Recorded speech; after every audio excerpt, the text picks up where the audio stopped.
Let's see. All right, we're live. I just made it on time, Joan.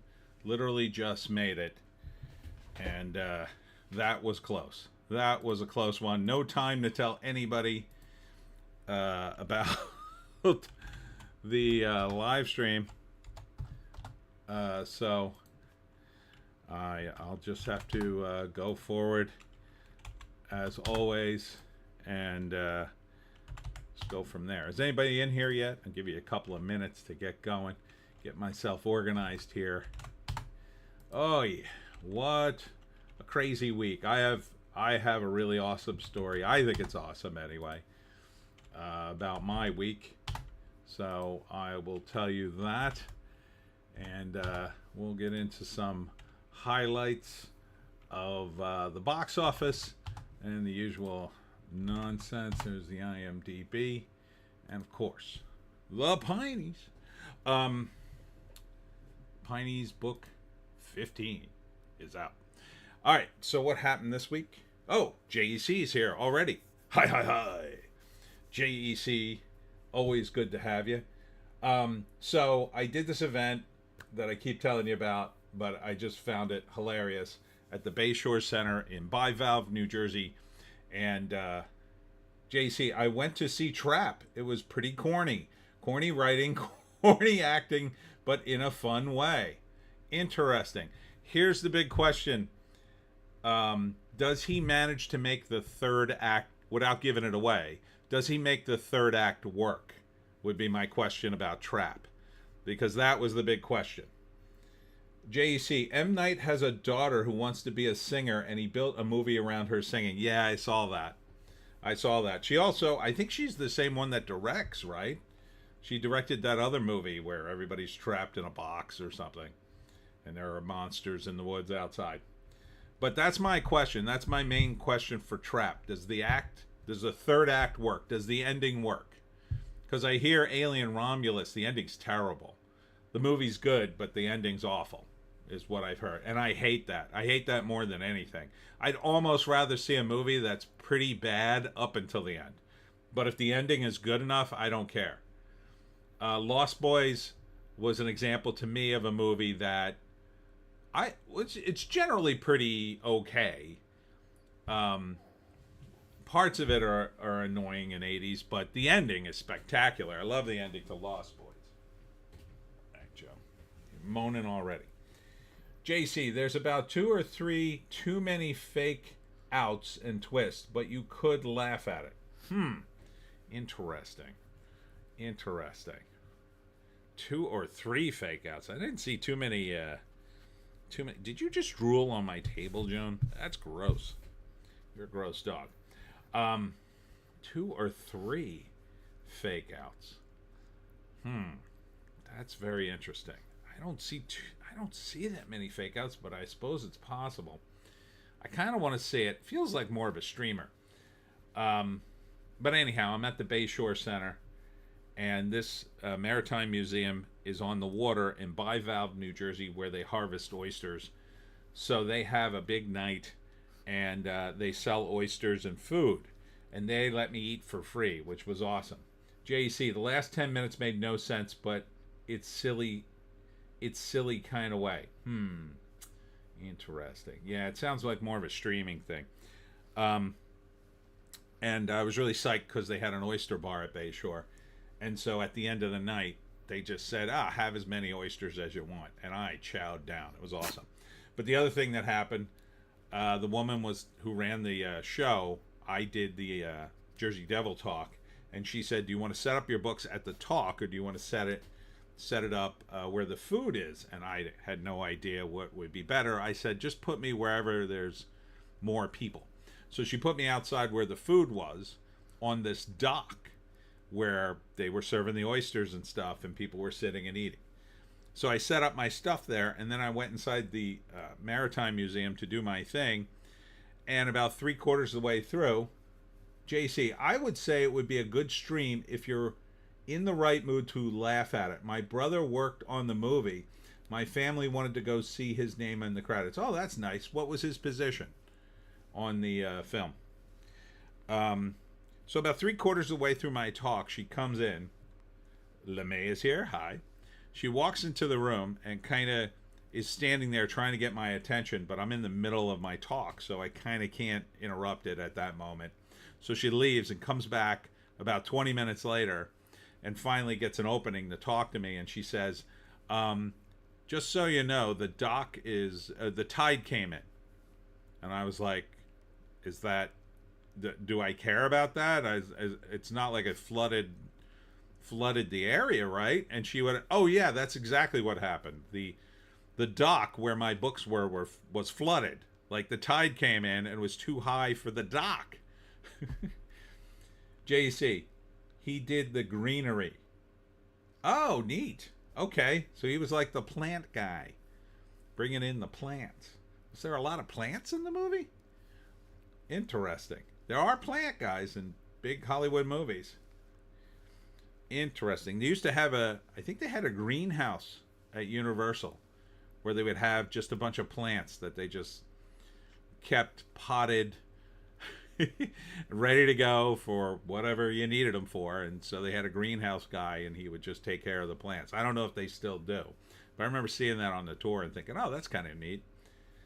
Interesting. So he's like is he like a freelance greenery guy for movies? Is that what he does? Or did they hire him is he like a greenhouse guy who normally does that stuff, and then the movie hired him?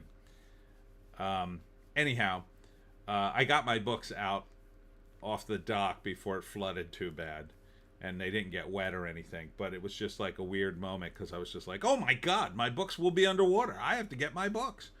And I should have set up in the museum. You think she would have told me that, but I don't know. She asked me, but she didn't inform me that the dock had the potential to flood during high tide. So, JC, he said there was a bunch of grass and followers on the stage of the concert, but they cut it all out. Usually he's a prop guy. He's in the union. Oh, interesting. Yeah, I wonder if greenery counts as props. I guess it kind of does. So I guess he had a bunch of sod that he had to take care of or bring in for the scenes, but then they cut it all out. That's pretty typical. Especially these days with the way they shoot movies. It's so insane. They do this, what is it called? Scrapbooking. Where they're shooting a bunch of extra scenes. JC, flowers, not followers. Oh, okay. Sorry. Oh, right, because it's like a female singer and she's supposed to be like, I don't know, like a pop star. Like Madonna used to be many eons ago, right, Joan? Do you remember Madonna, Joan? No, you're too little. You weren't around in the 80s. You'd be a 40-year-old dog. So that was my Friday, going to the Bay Shore. And then I had nothing else this weekend. Next weekend, it's a light month. I'm hoping to get through this month. You right there, champ? I'm doing Shore Vintage next Saturday, but I'm trying to get some other stuff going, but it doesn't look good this month. But I got tons of stuff next 2 months, so I'm not sweating it too bad. It's just like, oh, God. Whenever I have like a lull, I kind of freak out. JC, he said there were a couple of reshoots where there were a few shots where there was snow while the rest was shot in the fall. Oh, interesting. Yeah, I guess he part of his job would be to make it look consistently, whatever time of year it took place. They had jackets on, so I guess the time of year was like the fall for the movie. So, and then maybe it snowed and he had to deal with that, but fall's a good time because you could get a little snow in the fall, and so if it just happens to snow, you could probably deal depending on what day it snows and what you're shooting.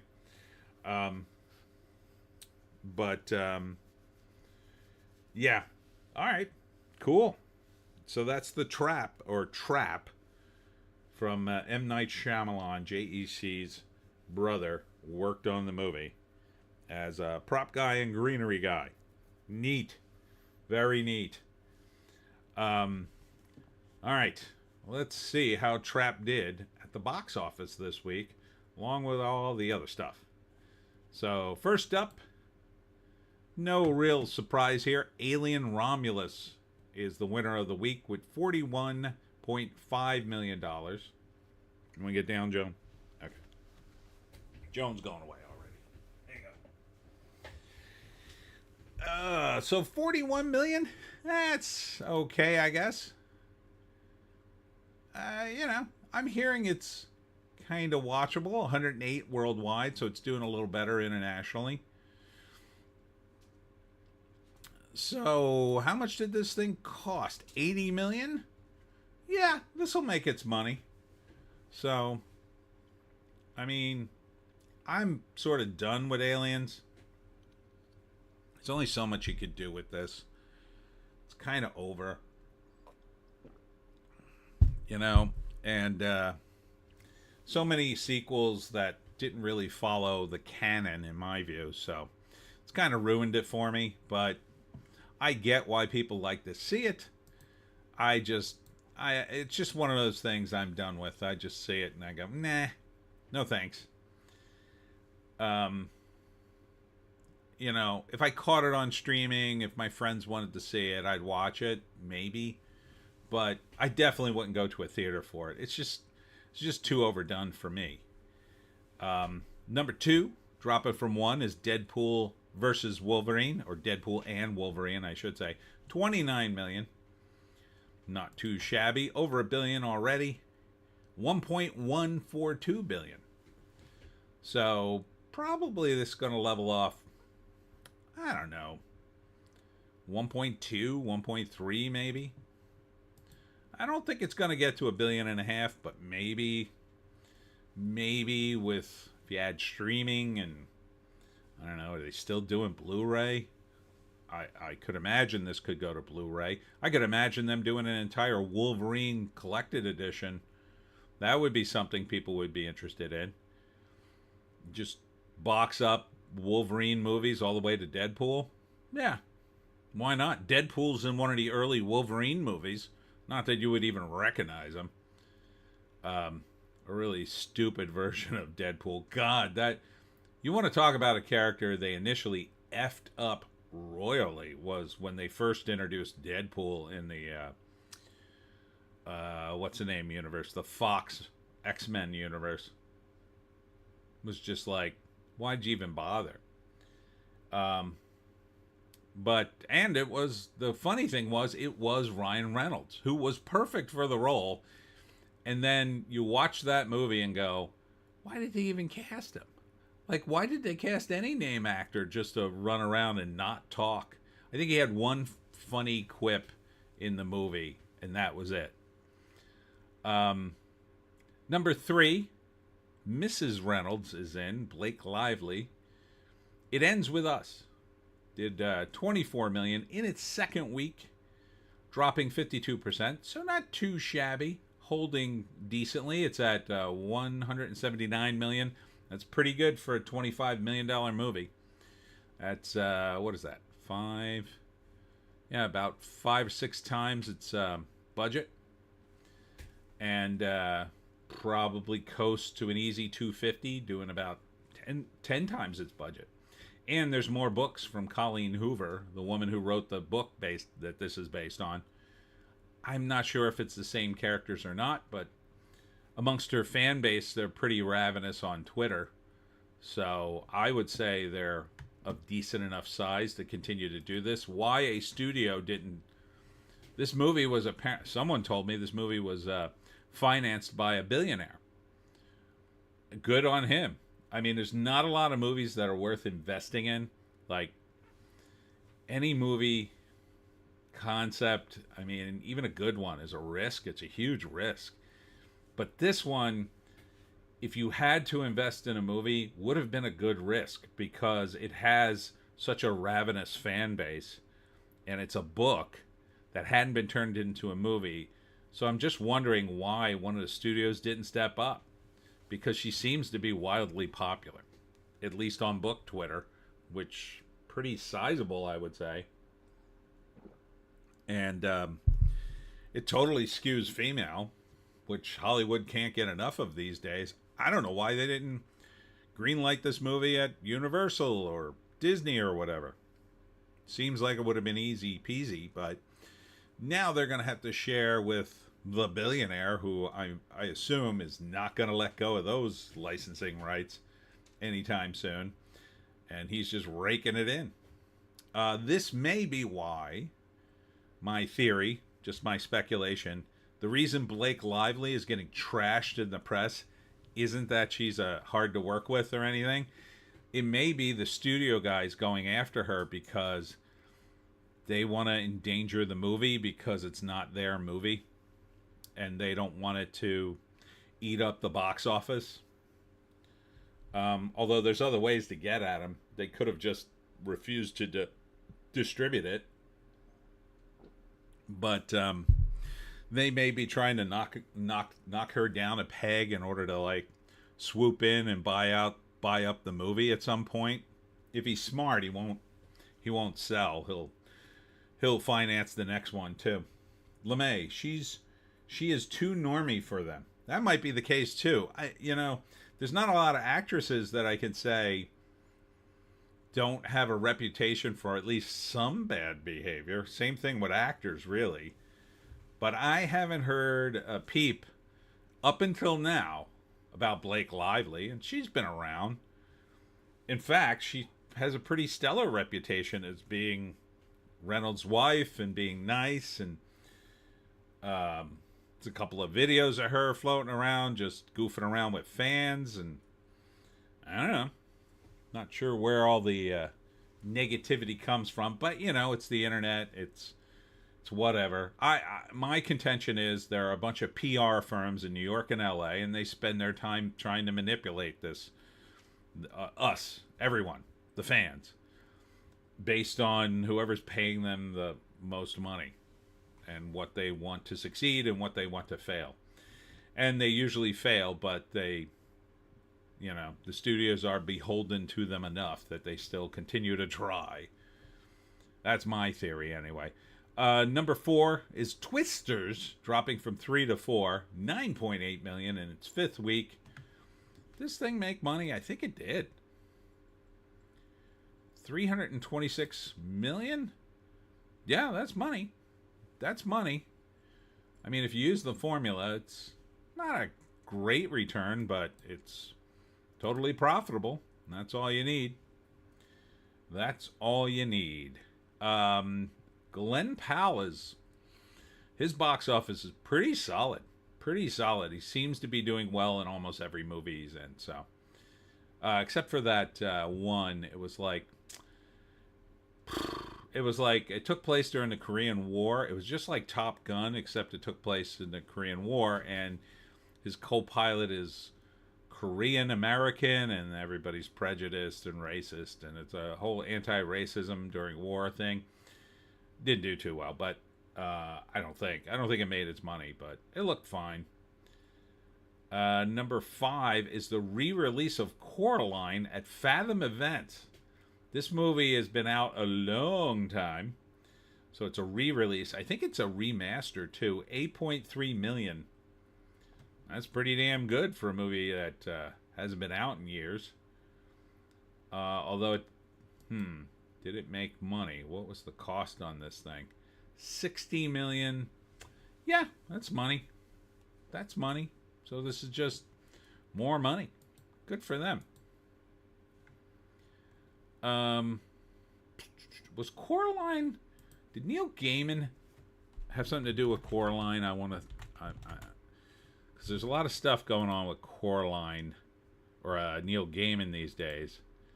He wanted to... No, I guess he wasn't. Yeah, no, he wrote the book. Okay. So, yeah. The Neil Gaiman controversy could have totally derailed this, but it didn't. Interesting. I mean, that's pretty good for a movie that came out in what year? 2009. Yeah. So it's a 15-year-old movie they're re-releasing. Gaiman's got scandal being heaped on him left and right. I guess nobody cares. I don't know how real this scandal is. He didn't strike me as that kind of guy when I met him. Like some guys, you meet him and you go, "Oh yeah, that guy's a creep." Um, but he is English, so English are sort of disarming in that way. They seem very charming because of their accent, I think, to most Americans anyway. And he was very nice to me, but I don't know. I don't know his personal life. I mean, he apparently had an open relationship with his wife, and that never ends well, in my view. Like, especially when you go into it later, like you get married and then you go into an open relationship, it sounds like the doorway into divorce. You're just slow walking it because you're either in denial or whatever. Who knows? Who knows? I don't know any of the real details. I'm just speculating, but so yeah, I don't know. I don't know why suddenly all the sexual assault allegations came pouring out of people.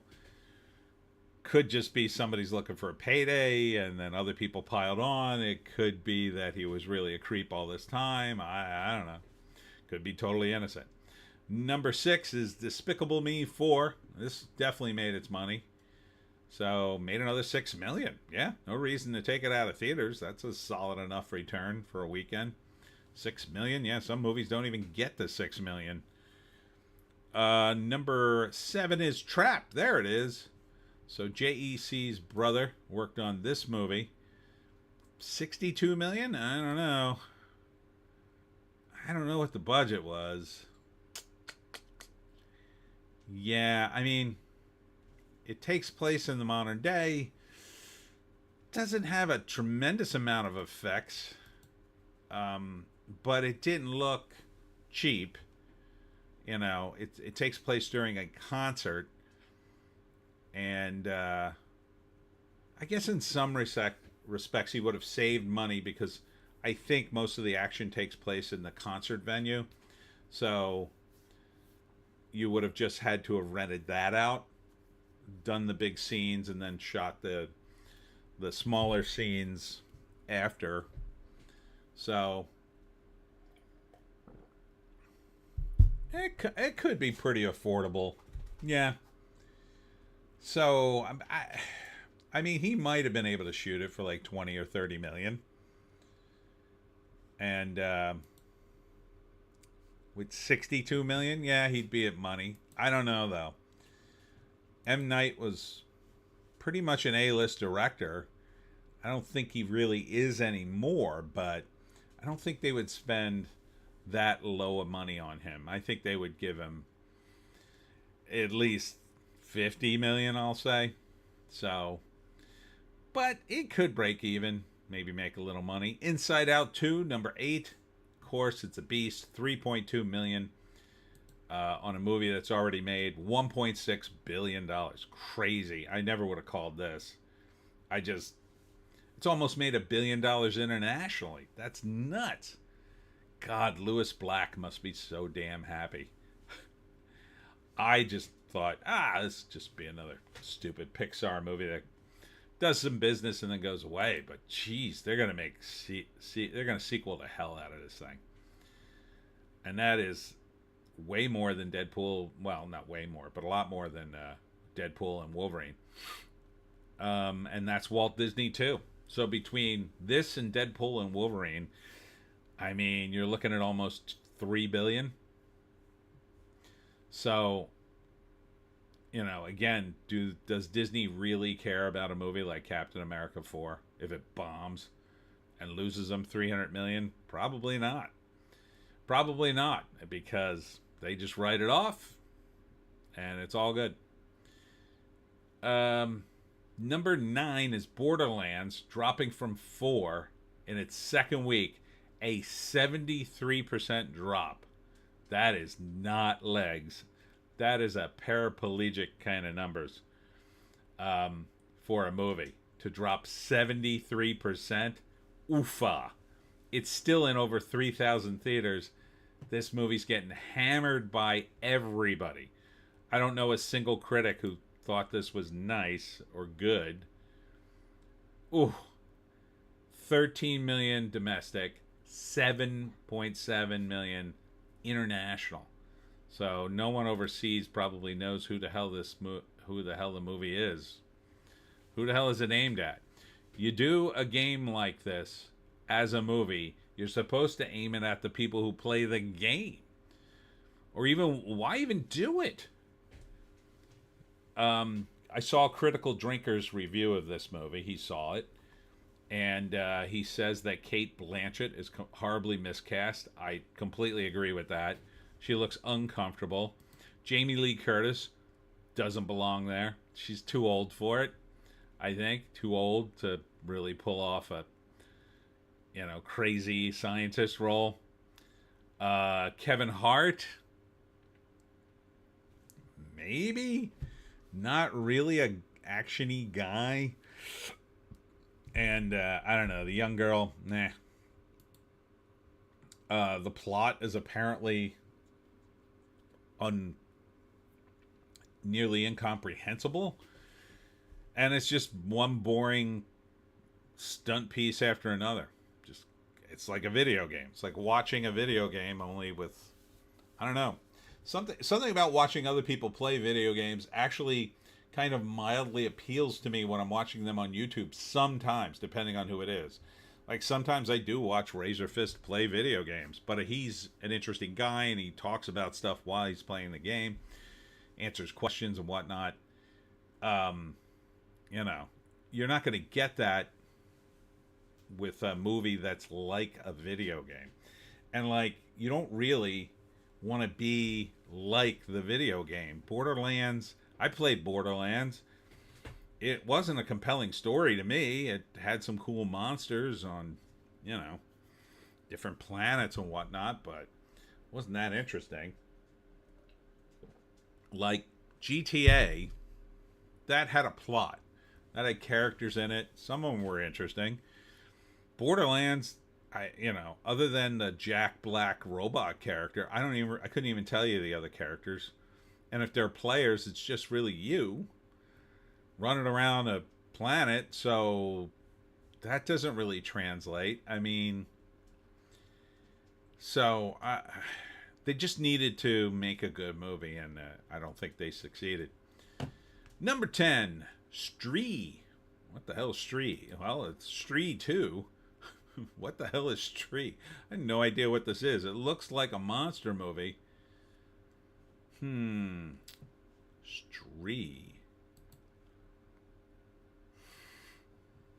I'm guessing this is a Indian movie.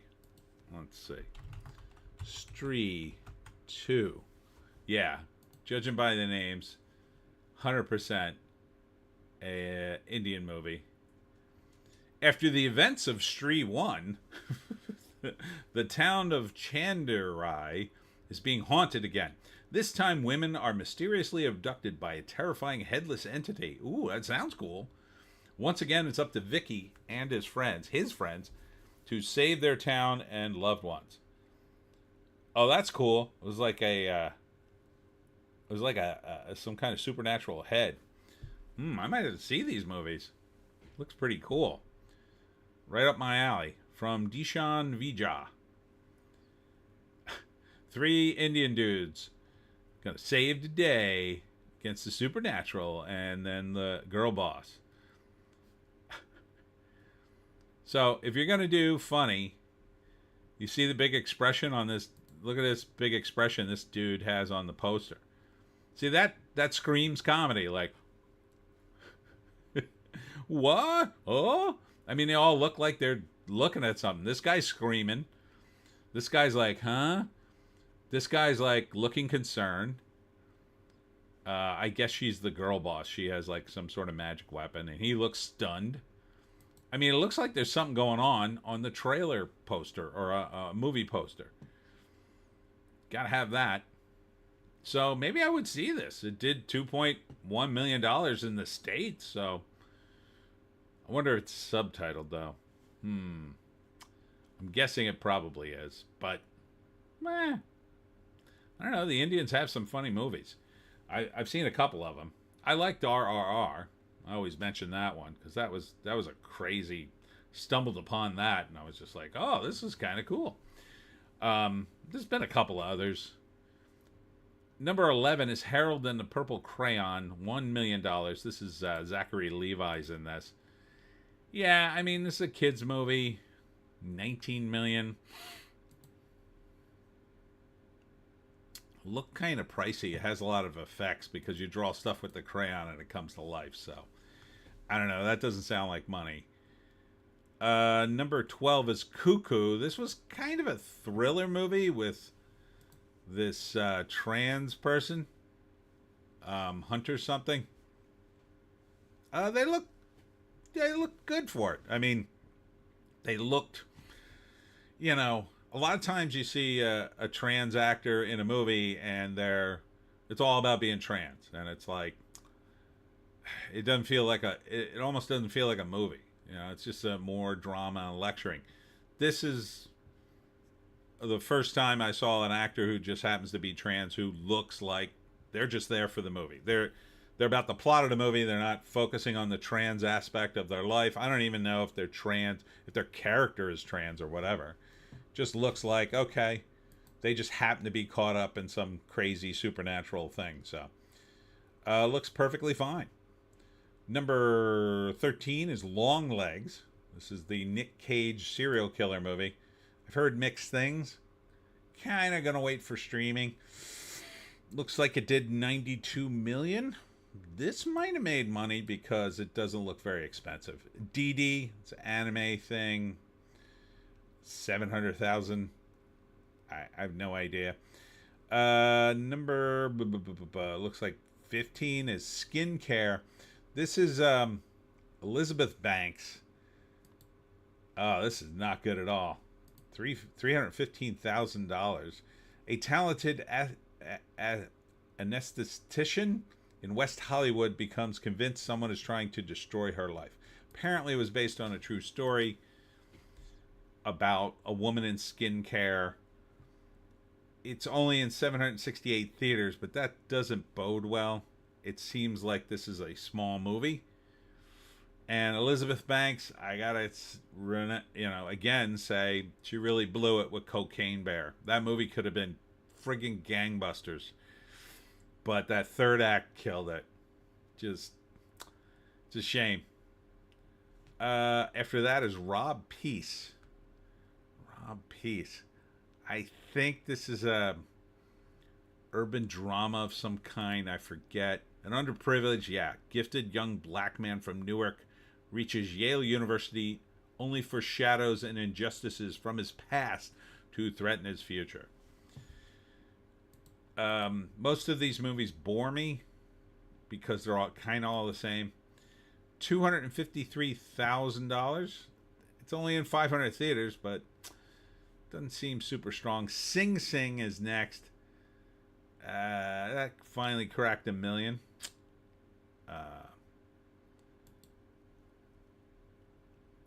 Still probably not money, but A Quiet Place Day One.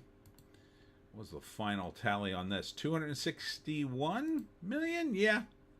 This is probably money.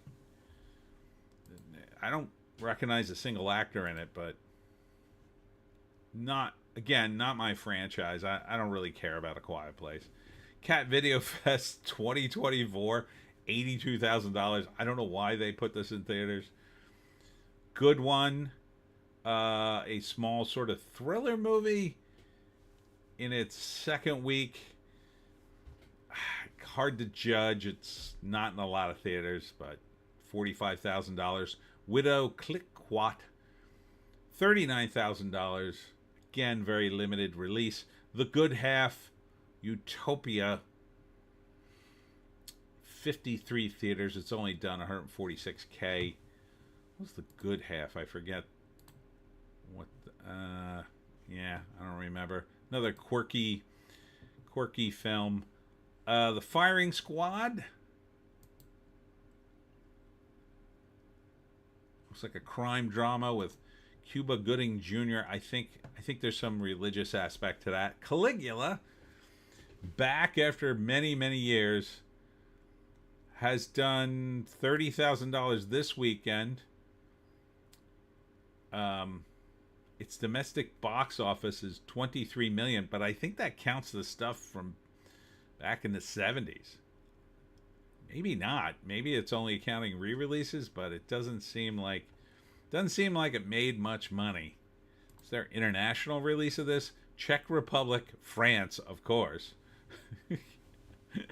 and the United Kingdom just recently. So, yeah, that is a short list of countries. You have no way you get this in China. Janet Planet. How's this movie still in? Another small movie, another drama. $793,000. Maxine XXX. This movie probably should have done better from A24, but it did 20 million. Not setting the world on fire. War Game. That's a documentary. Always forget the name. Mountains, which is a new movie in one theater. No idea. Holly M is here. I, Claudius, 1976 is worth a watch. You're talking about the TV show, right? Yeah. And La Chimera. This is back in theaters? Why the hell did they put it back in theaters? God. First it wouldn't leave, then it left, and now it's back. You gonna start putting this in theaters again? Do you have, does the producer of this movie have naked photos of the distributor? So that's 134 million this weekend. That's okay. Getting towards the end of the summer here. Believe it or not, summer's almost over, folks. Holly M, since they're releasing Caligula, yes, you won't see. I don't think there was a lot of nudity in I, Claudius, if I'm recalling correctly.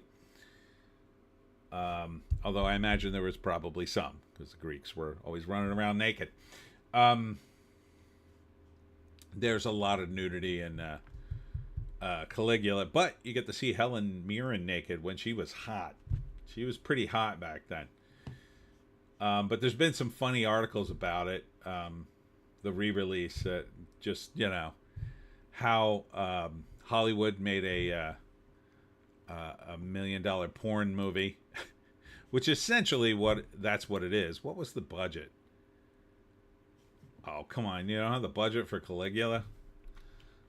What was the budget for Caligula?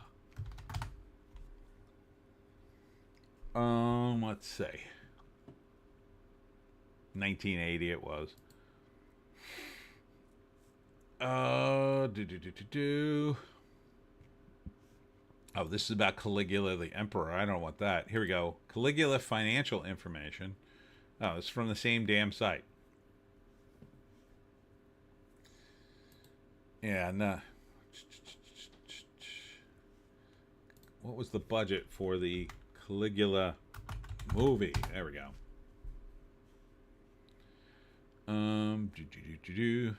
17 million. Yeah, here's the New York Times article I was thinking of. How a classy A-list historical film turned into a $17 million hardcore porno. And that's what it was. There's Helen Mirren. Okay. So that's where she looked back in the day. Yeah, smoking hot. And a lot of women in the 70s, even the hot ones, didn't look that hot. JEC, I do like the Caligula disco theme song, We Are One.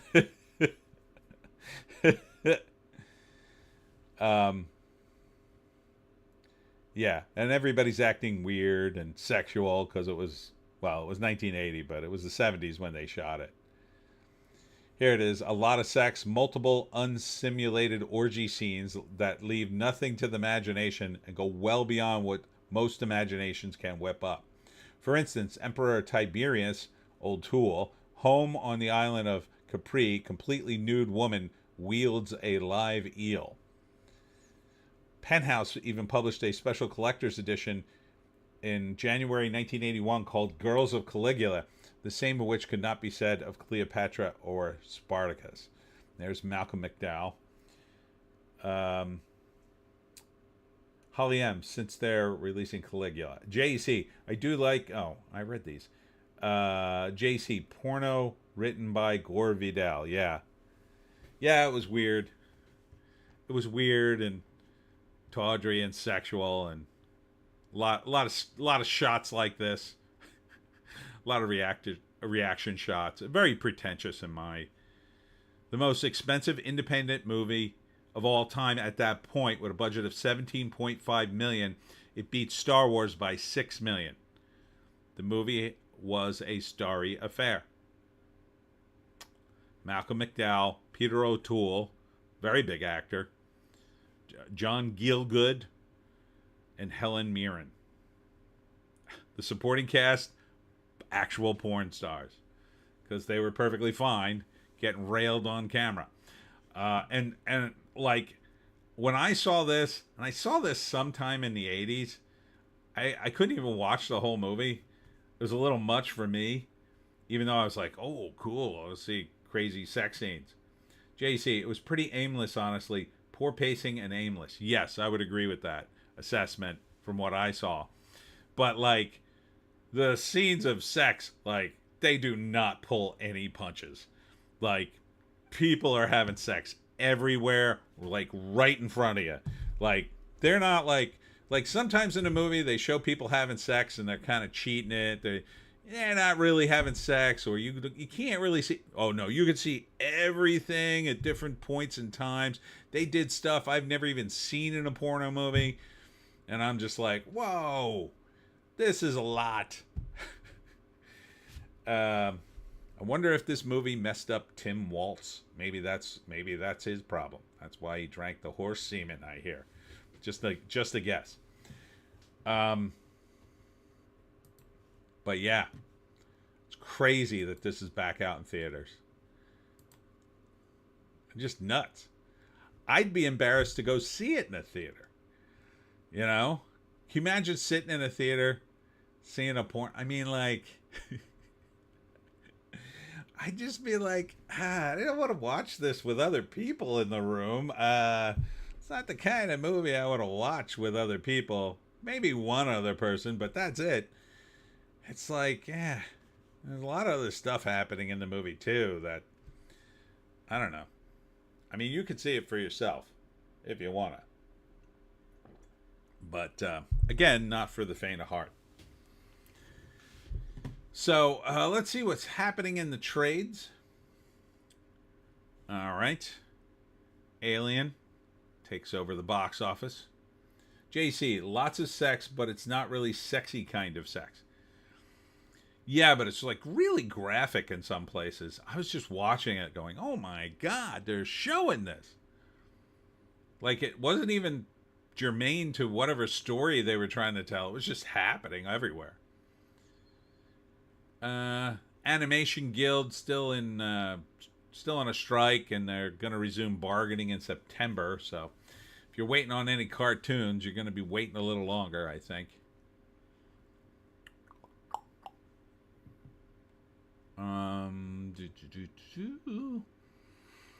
Pitbull, remember him? Rejects speculation that Keisha's name was intentionally removed from Timber YouTube video. I have no idea about this controversy, and I do not care. Oh, here's the Coraline 15th anniversary re-release. Spurs sales of limited edition Blu-ray set online. Interesting. I wonder if they rushed this out after this stuff about Neil broke, or if it was always intended. Probably always intended, because they don't just do this stuff overnight. But it's interesting to me that it doesn't seem to be impacting the sales of Coraline at all.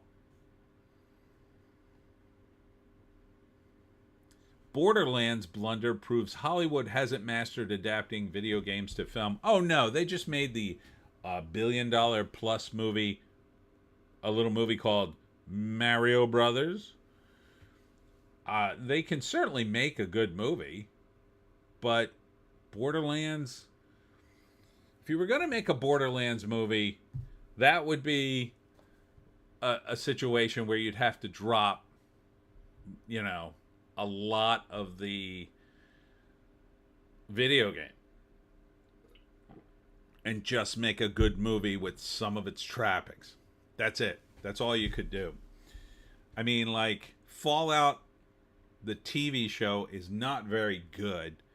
I think out of 8 episodes, one of the episodes is actually a good episode. The rest of the series is hefted on the shoulders of Walter Goggins, who's brilliant in it, but he can't carry the show by himself. And the show works against him and his character, and it kind of, on the upside, it does play out a lot like the video game, but that, that's not like a TV show. And it's not quite as revealing as even the video game is. The video game would have all kinds of cool revelations that you would find out. Borderlands didn't even have that going for it, really. There's not a lot of revelations in Borderlands. It was just a quirky sort of Mad Max game combined with a few other genres. So they really needed, like, if you had made it all about Kevin Hart's character, and he had a comedy that would have went along with the game, maybe. But he doesn't. Kevin Hart's comedy is more based in, like, family stuff and observational humor. He wasn't the right comedian if you were going to center around one guy. Jack Black, maybe, but he's not much of an action guy. There is a comedian named Matt Rife. He's a young guy. He's in shape. Maybe they could have dropped him in a movie like Borderlands, a world like Borderlands, and he could do it if he was halfway decent at action, and then riffed off of the game and did some of his stand-up, maybe, because his stand-up, it's kind of observational, but it's just sort of a lot of it's just based. He does a lot of crowd work, they call it. He interacts with the audience, so that could have worked. Kevin Hart he only works in certain things. I like his stand-up. It's fine. It's relatable. Most of his movies are like, meh. He doesn't quite go for the comedy jugular. I think Matt Rife, if you pushed him a little, he'd be perfect for it. But, otherwise, you just needed a good writer to write a Borderlands movie that was just awesome. But it would have probably required a bit of a rewrite of the story. And, the further you get away from the game, the more likely people will be pissed. Really, what they needed to do was to do a Borderlands movie with a really solid story and release a video game at the same time. Why Hollywood can't seem to do this and make billions of dollars? They do it in Japan all the time. Oh, yeah, in Japan, if they release some big anime, they're going to release a card game. They're going to release a video game. They're going to have a cartoon TV show ready. They're going to have the movie. They're going to have every level of media covered in Japan.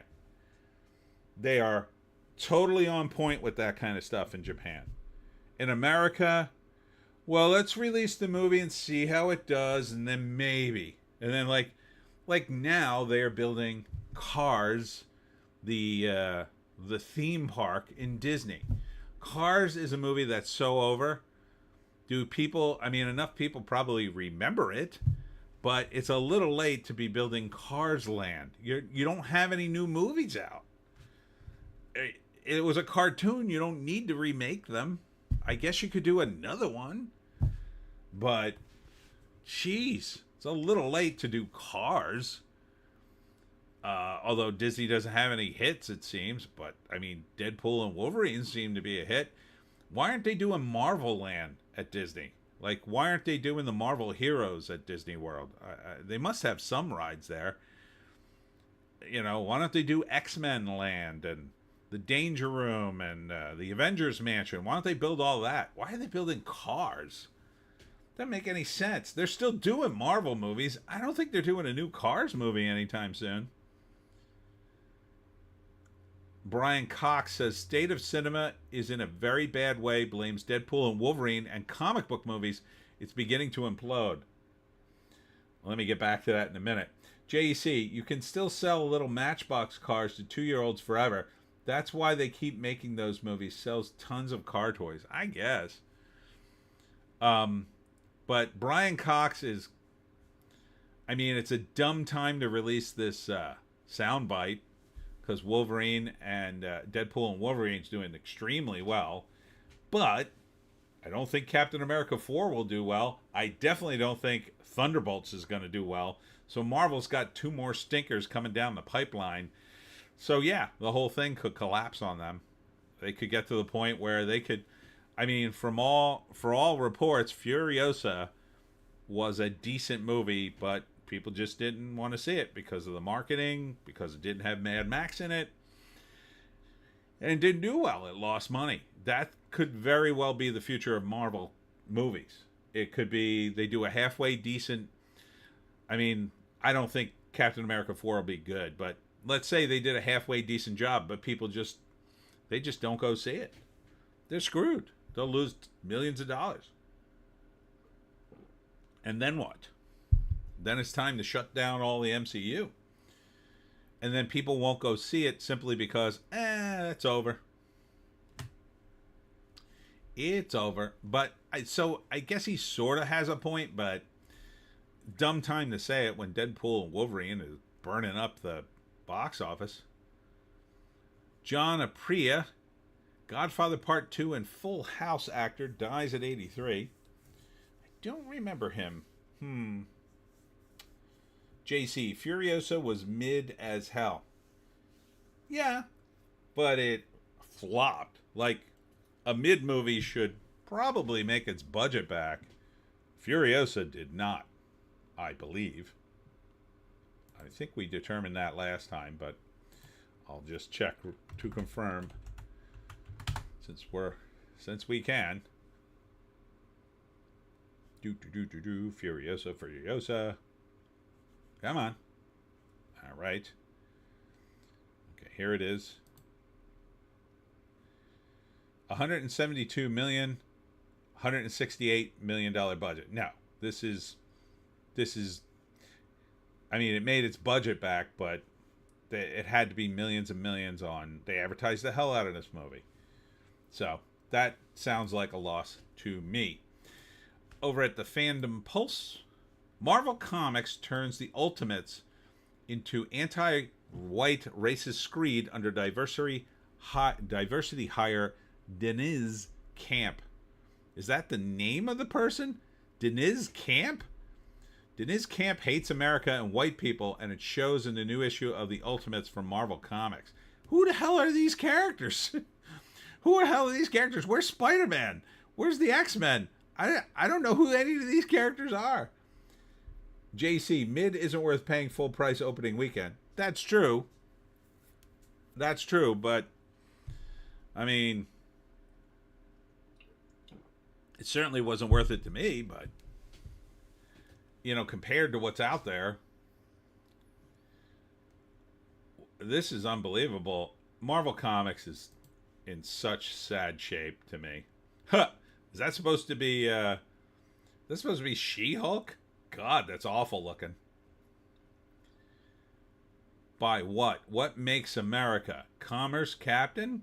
That is the real America. The transmutation of things in the capital? Look at the face of Captain America. I don't like capitalism.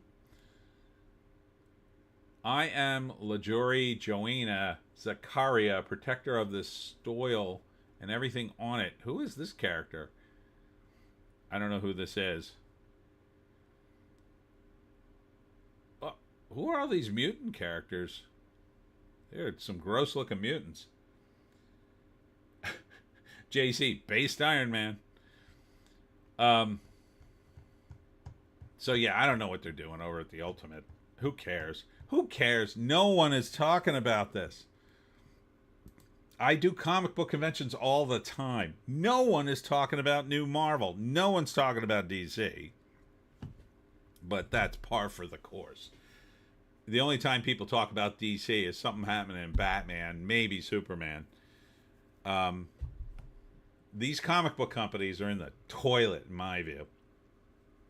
They are like, there's always been times when the secondary market, people looking for the old stuff, has been where the fan base is. But it eventually gets pulled back into the new stuff when something hot happens. Like somebody's new reinvents, I don't know, Wonder Woman or whatever, and people come roaring back like, oh, this is a hot new book, I gotta buy a copy, or I read it, or whatever. There's nothing like that going on. I mean, the most recent announcement was Tom King talking about doing Wonder Woman for God knows how long. You know, he in my view is not a very good writer from what I've seen, and constantly virtue signaling in his stories. Kite is here. Well, hey, there's what, Kite? So not good. Not good, Marvel. D&D comic artist Tess Fowler unloads on Neil Gaiman. I believe he did all of it. Well, with your haircut, I wouldn't trust you. Neil Gaiman controversy is finally bubbling over into the comic book industry as people like Dungeons & Dragons artist Tess Fowler are starting to speak out. Okay. Comic artist Tess Fowler has never been afraid to start a controversy to help her comic art career. Yeah, I would totally agree with that assessment, simply judging by this haircut. That haircut to me screams activist. Kite, honestly, I misclicked the S. Well, hey, there's Tony. Oh, okay, you got my little icon there. JC, Tom King basically writes the same story over and over again. Everything is about his PTSD, and everyone is a stand-in for him and his wife. Weird. Yeah, I don't know why they keep hiring these same dudes. Tess was the one who canceled Brian Wood because he talked at her at a bar once. Sounds like somebody you should totally avoid. I'll tell you my one story. Now, this took place in the 90s. I believe. I was at a con, and I'm not throwing shade at her, but this actually happened. So Colleen Duran is at a show, and I'm a fan of Colleen Duran. I like her art. I don't really like her stories all that much, but I kind of like her art, and I wanted to go say hi to her. I was at a show, you know, I'm out walking around Artist Alley, and Colleen Duran had candy at her table, and she had Hershey's Kisses. And I walked up to the table and I said, oh, hey, Colleen, nice to see you, like your work. And she said, would you like some candy? I said yes, and I took a piece and I went, boy, wait till I tell everyone I got a kiss from Colleen Duran. And her face immediately turned to like, she did not like that joke at all. And I went, I'm just joking around, Colleen. She was not happy. I was like, what? Why are you giving me that look? Like, I didn't know her. And then apparently she had some issues in the past with other comic guys. I was just making a joke on the floor of the con. I wasn't doing anything. She did not seem happy. So I was just like, hey, look, I'm sorry. I didn't mean to upset you. I was just goofing around. And then I just went my merry way and said, never approach Colleen Duran again. JC. Tom Kine is ex-CIA, probably the reason he keeps getting work. Oh, Tom King. Yeah, it's weird that he's ex-CIA. Weird. Imagine being a CIA guy. You're out there, I don't know, murdering people for the United States, I assume. And then you say, you know what? I'd really like to write some terrible comics. I wonder if I can make that happen. And he does. Holly M. Activism has now become the term for bored people to make their lives more interesting and make themselves more relevant. They are sad people. That's a good point. Excellent point. Yes. They're bored and they're boring. And they're usually talentless hacks.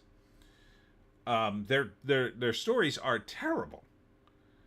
Most people, and look, This isn't a slam at people who are genuinely want to be in the comic book industry and they just so happen to have no talent. But most people in the comic book industry have no talent.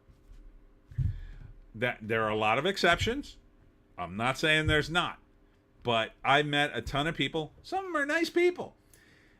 And they couldn't write a story if their life depended upon it. If they were in the movie Saw, and Saw said to them, write a halfway decent story, 1 page long, they just couldn't do it. They'd be dead.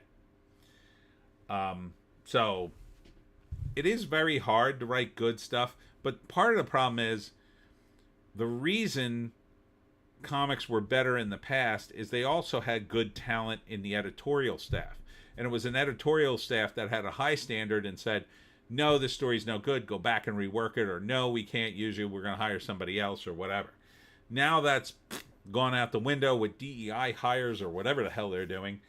And the talent is just awful. Same thing in Hollywood, too. The talent is just terrible, and they don't seem to correct them at all. They just seem to pat them on the head every time they add representation. JEC, yeah, these hoes have no sense of humor. Best not even to talk to them. Yeah, like after that experience, I never talked to Colleen Durant again. Now, I didn't see her very much on the shows or whatever, but if I saw her coming towards my table and I had the choice whether or not to even talk to her, I would just try to ignore her and hope she walked away. Not that she would need to talk to me for any reason, but like after that experience, it's just like, oh no, I don't want anything to do with that person. Like if she approached me and said, hey, you want to work together? I'd be like, no, thank you. And politely just decline, because I'd just be like, I don't want to work with this person. Who wants to work with somebody who is that sensitive? Like, I get it. Maybe something happened in her past that's really awful or whatever, but when you meet a total stranger who has no idea who you are, and I didn't know her personally on any level, and I felt like, ugh, all right, never going to make a joke around her again. But that was in the 90s, so this is sort of pre-woke era. I don't know what Colleen Durant's doing now. I assume making really cool comic books somewhere. Kite. Aha, write comics more like right woke activism and have it in a comic layout to entice children who no longer read comics. Yeah. Yeah, I mean, part of the deal is in order to get the work, you have to pitch to the editor. And the editor is the gatekeeper, whether or not you're getting paid, whether or not your workday is over. So if I handed in Simpson scripts, and if they approve them, I didn't have to do any more work. And I was like, okay, when do I get my check? But if it wasn't up to snuff, they would say CBF could be funnier, and I'd have to go back and rework my jokes a little bit, which is fine too, but I have to do more work. The problem with activism in the editorial division is you check all the boxes, you're done for the day, which means nobody's going to do that extra work to make the story good. There's no reason to. If your object is just to get to the paycheck, why are you going to write anything else? They're not ranking you for your creativity. They're ranking you for your activism or your message or whatever. And that's what a lot of these guys do. And it's terrible. But they keep publishing it because they're completely immune to their own, shortcomings. They would see if the market was normal, they would publish those comics, they would do terrible, and then somebody in charge would go, you guys are idiots, you're all fired, and then hire somebody else. Or they would say, you better turn it around in the next issue or look for another job. But now they don't do that. Now they pat them on the head and say, oh, good job, add some more gay people next week. JC, I'd probably just write a page about waking up in a Saw-style murder trap while write what you know. Yes, of course. So another thing that happened this week is the SFWA, the Sci-Fi and Fantasy Writers Association, or Science Fiction and Fantasy Writers Association, apparently, I don't know, is coming unglued There's all sorts of scandal going on behind the scenes with that and another, or the Hugo Awards, and the sci-fi fandom, and Worldcon. There's scandals with like all this stuff. They're apparently they're cheating on the voting. Apparently they're kicking out people who are conservative on certain awards and certain cons, and then now they've got a whistleblower. Like, this is geek level stuff. And when I mean geek level stuff, like, you're talking about organizations that barely survived the pandemic because all they do is, they have money, they have a bank account and checks and whatnot, and maybe they even have some full-time employees, but like, they basically rent out a space, bring in a bunch of geeks, and then a bunch of other geeks come, and they advertise it and whatnot, and it's been a cash cow for I don't know how many years, moving all over the country, but it wasn't meant to be a place where we're going to solve all the world's political problems right here, right now, and anybody who disagrees with us, well, we have all the solutions, so you can go F yourself. And yet that seems to be what's happening in organizations like this. They seem to be adopting that attitude. Well, we obviously have all the solutions, vote Democrat. So if you don't do that, well, you're some sort of racist and misogynist, and we could just kick you out, and there, all our problems are solved. How's that working out? Oh, right. Your institutions are collapsing, and you can't understand why. They're collapsing because you alienate half the audience instantly, and then the audience that is left, they start reconsidering things too, because they're not having fun having to be told, their political views are valid. Okay, your political view is valid. You can come in, and you're like, well, I don't come here for politics. I come here to see sci-fi and fantasy. And God forbid you say anything, you'll probably get blasted too. So it's, you keep moving the Overton window left, left, left. As you keep losing people, they stop coming to these shows. They're less and less fun. People don't care what your politics is at a sci-fi con. Holly M., they are eating themselves. Yes. Yes, they are. And the only thing to do is to sit back and let them collapse and pick up the pieces, I mean, some people have fought this, but there's only one way it can work. If you can take over the organization and fire all the activists. That's the only solution. They all have to be fired. Anybody who's even close to an activist has to go. Anybody who comes into a meeting and says, we don't have enough black people in the room, they have to go. They have to go immediately. If you're not at that level, then their half-assed measures won't work. Because the moment they kick out a few people, the other woke idiots will say, oh, we're being attacked, and then they're going to take over. And the sad truth is, most of these places were already taken over by woke idiots. They just hadn't really stepped on the gas until finally, the people who are sort of on their side politically said, wait a minute, you're going too far. And then things started to collapse. Because by that point, they were, like you said, eating their own. They were, the circular firing squad of the left were now they're into a what's known as a purity spiral. That's what they call it, right? So let's say you've got 100 people in your club, your sci-fi club, and instantly you go left and 50% of them quit, and you're like, well, 50 people is more than enough to run the club and have a good time, so we could deal without you bigots. And they continue. But after a while, somebody says, the person with the most centrist position, I don't know, he's kind of a bigot too. Okay, out he goes. And then slowly all the people at the on the right side of whatever's left, they go too, and it just shrinks and shrinks and shrinks till the whole thing collapses. So that's where we're at with a lot of these places. And this is another article about corrupt gaming journalism. I don't know how honest it was to begin with, but, at least initially nobody even cared about video games. But all this stuff has just been corrupted. beyond recognition.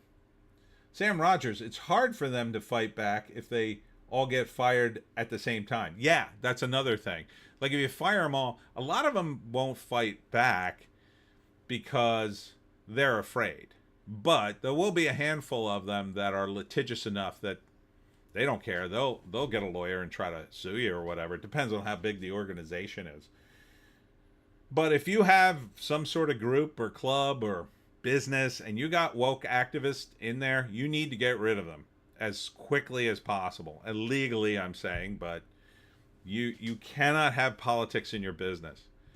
And you have to make that crystal clear. Crystal clear. Because the moment one of these people comes in, sorry that my nose has been just so greasy today. I don't know why.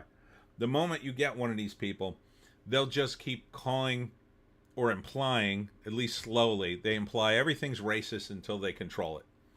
Everything's sexist until they control it. Once they control it, oh, then everything's fine. Sam Rogers, it looks like my first message did not go through. That's very possible.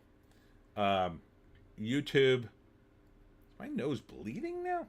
YouTube censors a lot of message. I don't know what you said that they flagged it. They're very sensitive. YouTube. Oh, YouTube. Oh, that's another thing. I talked about this in my members only video.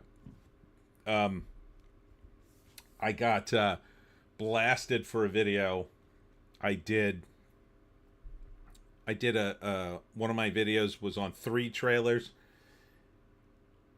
Sam Rogers, I was saying to create a list first before firing anyone.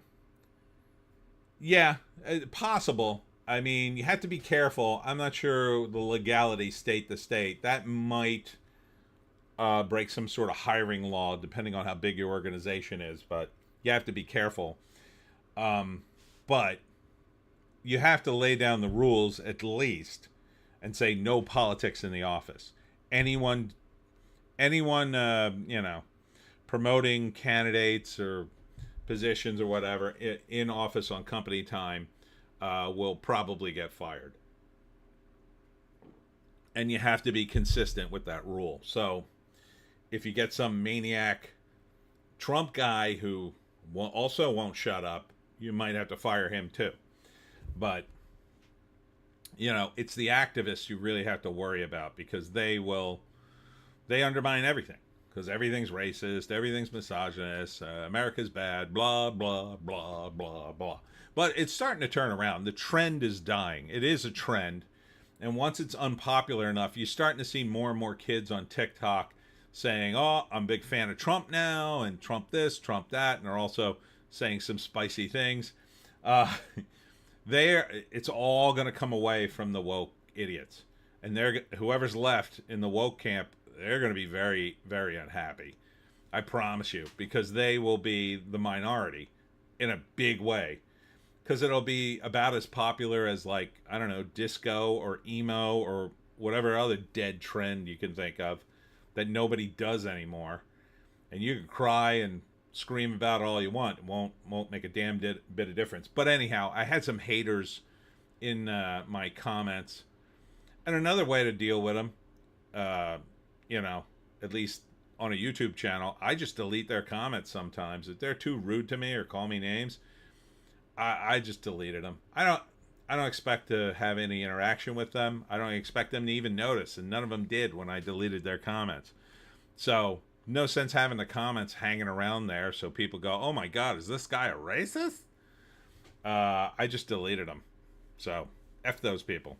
I don't care. It's not a democracy on my channel. What do I care? And it's not a democracy where you work either.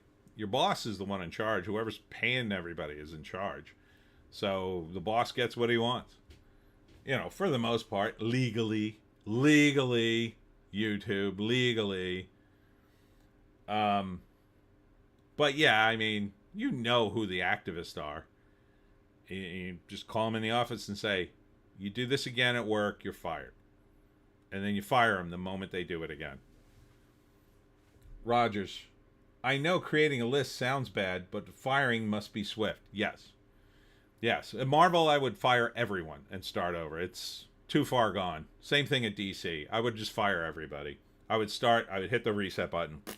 I said, we're going to shut down the entire business for probably a year. Everybody's fired. Get out. Then I'd remodel the offices. I'd meet with, I'd hire some staff that I would hire, who could get based talent and people who would run it like a comic book company and like a business. And I would say, I'm not tolerating any of this crap, any of this activism crap. I'm not tolerating politics. We're going to make comics and we're going to sell comics, and that's the goal.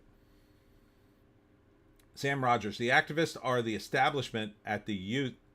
Youth will rebel against them, and the youth will rebel against them. Yeah. Yeah. Exactly. Once the youth, it takes a while for the youth to figure it out because the youth are idiots, but they seem to finally be getting on board, a lot of them, at least on YouTube and whatnot. They're saying crazier and crazier stuff that sounds more based. But as I said, this weekend, or not this weekend, tomorrow, I think it starts in Chicago. Sam Rogers, sorry, I'm using speech to text. Oh, no worries. So in Chicago, they're saying that there's going to be 100,000 protesters organized by Antifa. Now, as I stated in many of my videos, Antifa was a trendy thing. Everybody was joining it, especially out in the West Coast. They thought it was cool to go to protest and, throw a smoke bomb or whatever, and bust some Starbucks windows or whatever. But that group of people now is shrinking and shrinking and shrinking. As it shrinks, the people who are left become more and more violent, more aggressive, more criminal, and we're getting down to the point, and I think Chicago will be kind of their last stand, where we're going to go right back to what happened in the 70s, which was after the 68 DNC convention, the big sort of riot. You had this moment where the hippie movement, which was all about love and peace, man, which had it was starting to jump the shark at that point. You had Woodstock, and that's where it really jumped the shark. It was mainstreamed, but now everybody was doing it, and everybody was already starting to get sick of it. And then you hit the 70s, and people are done with it. So you still had hippies, but the people who were like too hardcore hippie, they were effing criminals. They were still, thinking that they could set off bombs in, various places and not go to prison for 20 years.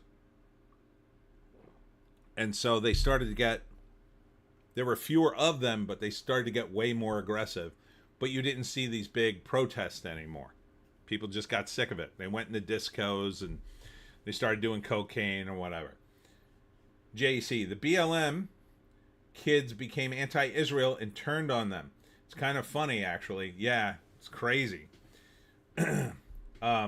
Because some of the BLM people are all down for black people, right? I mean, the actual black people in BLM thought, oh, this is a movement for black people. We're going to help the black people.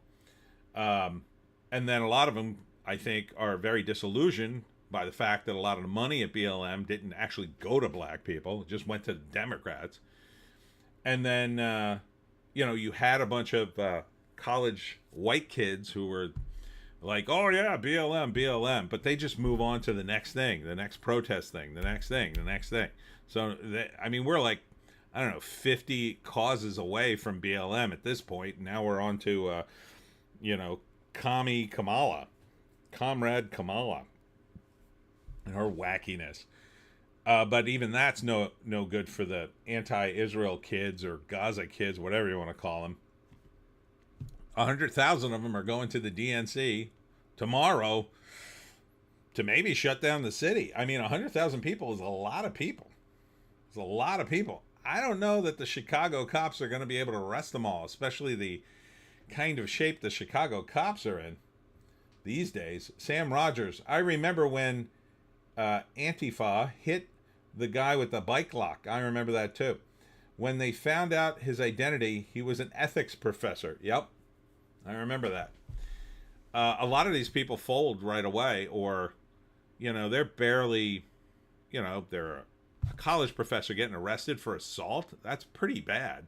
Like, even a college that supports his wacky politics, they can't do much about that. I mean, they probably have policies in place like, well, we can't have this guy. He's a convicted felon. He's going to jail. Like, we got to replace him. JC, don't tease me. I can only get so erect.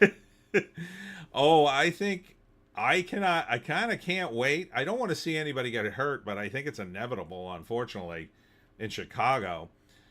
I think you got a couple of things that could happen. The first thing that could happen is, which is probably the most likely, the Chicago PD will come out in force like you haven't seen in decades and beat the hell out of these people. They're going to use tear gas. They're going to use whatever means necessary. The mayor's going to say, you let one of these idiots inside the convention hall, you're all fired. Like, they're going to lay down the law, and they're going to say, we don't care what you do. We'll back you 100%. Do whatever you have to keep these protesters away. And that's going to be very bad. JC, don't want to get my hopes up, but it could be wild. Oh, I think it's going to be wild, definitely. The second thing that could happen is, these agitators have been at it so long, I think they've degraded a lot of police departments, especially in places like Chicago. So they're going to use a tactic or several tactics in order to get into that DNC. They're going to get in. I think that I'm going to call it now. I think they get in some measure. Now, I don't think they all get in, although they could end up storming the place. They really could. So imagine a scenario in which they are organized enough that they use enough tactics to distract the police in like a big event. Like they commit some major crime enough so they draw the forces of the Chicago police away from enough entrances, and then a second group of Antifa guys rush the remaining cops, and they don't have enough to defend it, and that. So, like, let's say you got 100,000 warriors, right?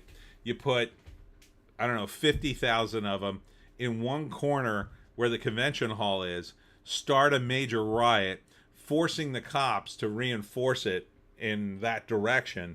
Then, from the opposite direction, you send, 20,000 directly at this entrance. And a few thousand of them get in. That would be enough to disrupt the whole thing. And then you could be watching this thing live and seeing protesters just pour onto the convention floor, and it could be utter chaos. Sam Rogers, I'm pretty sure BLM bought merchants. Pretty sure.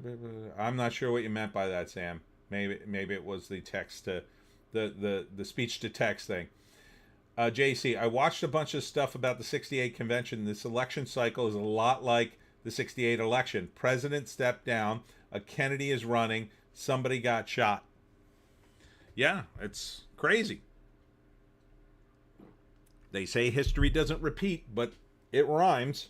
And it's certainly rhyming with this DNC convention. On top of the fact, you just have Comrade Kamala. I can't imagine a candidate more communist than Kamala. She's literally offering price controls. That is textbook communism. It's all it is. And it won't work. It'll make things way worse. Everybody knows this. Even the people in the mainstream media are questioning it. Price controls? Yeah. If you want to starve people and really... Basically, I think she wants to collapse the economy enough so she can nationalize food distribution too. And then, you think you won't listen to her now. Guess what? When you're dependent on her for food, you'll shut the F up. But I don't think it's going to go there. I don't think Kamala can win at this point. And I think who knows what's going to happen at this convention. JC, there are no pro-Gaza people probably amongst the delegations. Oh, no. No, I remember one year. I think it was, yeah, I think it was the DNC. They had a delegation who wanted to put the Palestinian issue on the DNC's platform.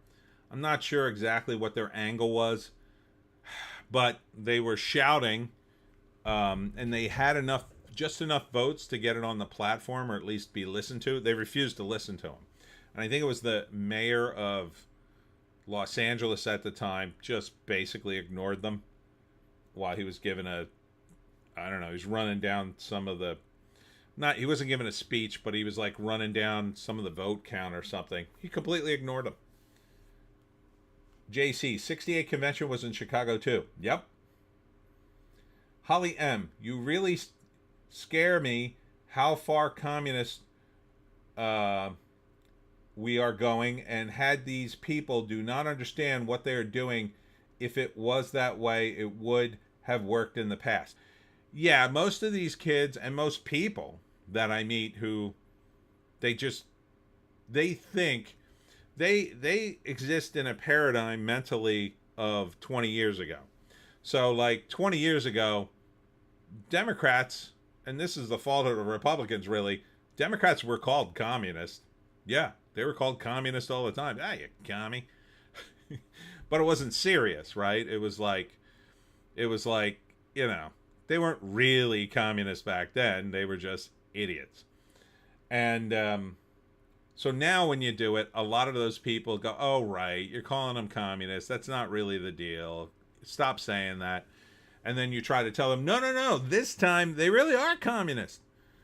And you try to show them, but it's like Yuri Bezmenov says, they will not, you know, despite the proof right in front of their eyes and ears, they'll just ignore it because they just won't believe it. They believe what they believe, and that's it.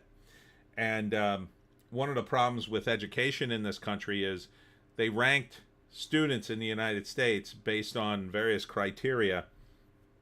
And the one thing the United States won in, like we lost in every subject in every category except one, confidence. We make the most confident idiots in the world in the United States. They don't know anything, but they're sure they know it.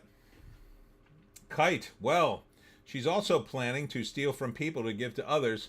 So with a small tweak, it becomes Comrade Kamala, the kleptomaniac, or I don't know if I could say that, you know, the 3 Ks for short. Whoopsie. Yeah, and there was a thing today, or last night it dropped. She's got this new phrase. It's like something about joy, in, you know, having joy in your life. If you vote for Kamala, Kamala means joy or something like that. Apparently, the bad guys for Germany had a similar saying. In one of their many, they had 1 million departments as well. JEC, I got my money, multiple delegations. Multiple delegations derails the convention, screeching about Gaza during the road call. Possibly. Oh, Sam got another message retracted. Yeah, I think they're going to get in at least partially and disrupt the convention. And then they'll just ignore it. The media will cut away, and the Fox News guys will cover it for like 10 seconds, and then all the YouTubers will be talking about it. But since most people get their information more from YouTubers these days, that's probably a good thing. You know, the only people I think voting for Democrats at this point are people who still watch the news. They still read newspapers. They still think, well, most of it's probably true. I'm getting most of my information. Even though it's biased, I can still figure it out. I'm smart. No, you're not that smart. And they're lying to you. Holly M. The government is never the answer to your problems. Sorry. Also talk and text. Oh, okay. No worries. Yeah. And here's the thing about... Here's the argument against democratic socialism. So there are a lot of people who say, oh, no, no, no. We don't want socialism. We want democratic socialism. So democratic socialism is just socialism light. Socialism is just communism light. and communism's communism, and then you're pretty much dead. So the argument, the problem with democratic socialism is if you have someone who is a socialist or a democratic socialist, ask them, what problem would you not solve using government? And there's really no answer to that question. There is no problem they wouldn't solve without government. It's the only thing. It's the only tool in the toolbox for them. If there's a problem, their first impulse is, well, we would solve it this way and that way. There is the choice of not intervening at all, but they can't do that because that's their entire ideology. And the eventual goal being you take over everything, you nationalize everything because it's the state doing it, and therefore you centralize it, and don't worry, the state will figure out everything because it can figure it out on multiple levels, and everything will be great and efficient. The problem is it never is. It's always corrupt and terrible, and everybody dies. JC, if they disrupt the convention at all, it'll be terrible optics. Oh yeah, I don't know how the optics could get any worse at this point. I mean, you have a candidate who appears to be drunk literally in every press conference now. Like, Biden was demented, Kamala's drunk. Tim Walz comes off as creepy, and he's a total communist. That guy is more communist than anybody. I mean, this guy went to China during the Tiananmen Square debacle and, you know, had his honeymoon in China. He is Bernie. He is Bernie Sanders. Bernie had his honeymoon in Moscow. This guy had his honeymoon in Beijing, in communist China. He is a full-blown commie. He can't wait to get in office and hand the keys to the CCP. He is terrible. Sam Rogers, the thing about being young is that when you first hear an idea, you think it's new, you don't even realize it's been tried over and over again, and the results are death. JC lied about military service. He certainly did. A lot of people, most of the veterans, I think, are on already in the Trump camp, so I don't think it has much of an impact, but maybe a little. It's not something people like. But the thing about, young people is they're also very stubborn, and they desperately want to figure things out. And the first time they figure something out or hear about something, like communism, and they go, oh, here's a solution that no one seems to have tried. And and then when they hear the phrase, it's not real communism. Oh, okay, that's why it didn't work. Obviously, they jump to a lot of conclusions very quickly. Plus, they get patted on the head by their commie college professors. Oh, very good, very good. JC, just keep hammering him about being a liar. Yeah, I think J.D. Vance is going to pretty much mop the floor with him. But I can't wait for the Trump-Kamala debate. Oh, my God. She's going to lose a lot of points. I don't know what she's going to do other than call him a racist. I really don't. Oh, excuse me. I think she's just going to, sneer at him the entire time and say, well, Mr. Trump, I am a woman. I am a black woman. Empowered black woman. And I know how much that upsets you. Holly M., the problem with the socialists and communists is that they feel they have to save normal people from ourselves. They truly have this mentality that they need to save us from ourselves. Yeah, and they think they have the answer. And they don't understand that the real evil people are guys like Stalin. Like Stalin, he was just sort of in the mix and kind of working it behind the scenes, waiting for his moment, and then boom, he took the whole thing. Because he was waiting for all the mechanisms to fall into place, and then he knew where all the right ones were, and then he took over, and then he just started killing people. And that tends to be the move of socialists. The moment they get into power, they're merciless. They seize power. Well, they don't seize power. They tell you all sorts of nice things, and the moment they get into power, they crack down. Look at what's happening on the UK. Keir Starmer is in power. He's cracked down. He's throwing people in prison for Facebook posts and X posts. A guy just got 3 years for tweeting about the migrants or the immigrants in the UK. 3 years. He didn't do anything. He posted on X. 3 years. He's in prison. They're emptying the prisons of actual criminals, and they're throwing people who have Facebook posts and X posts in the prison. His popularity has plummeted. I think he's down to 26%. He is a full-blown commie, Keir Starmer. He should be thrown out of office immediately, but the process over there will take a long time. And it's most likely he'll be forced to step down, and they'll just appoint another commie from the Labour Party. So they're screwed for the next 5 years over in the UK. They are absolutely screwed. The poor Lotus Eaters, I feel bad for them. Holly M, because we are not smart enough to make choices, the UK is scary. Yes. Yep. The scary thing are the people, again, who vote these people in, because they are the most deeply ignorant people, because they believe they're on the right side of history and they'll be fine. So you had this great interview bit in the UK where they would ask people who were at events supporting, immigration, like, more refugees. We need more refugees. They're overloaded with refugees in the UK. And you had these people, going out in the streets demanding more refugees. And they asked them, well, would you take a refugee into your place? And they all said no. Like, we have a program. You could take a refugee into your house. Oh, I really don't have the room, mate. Sorry. But you think more refugees should come here. Oh, yeah. Kite. Yippee. Love my country.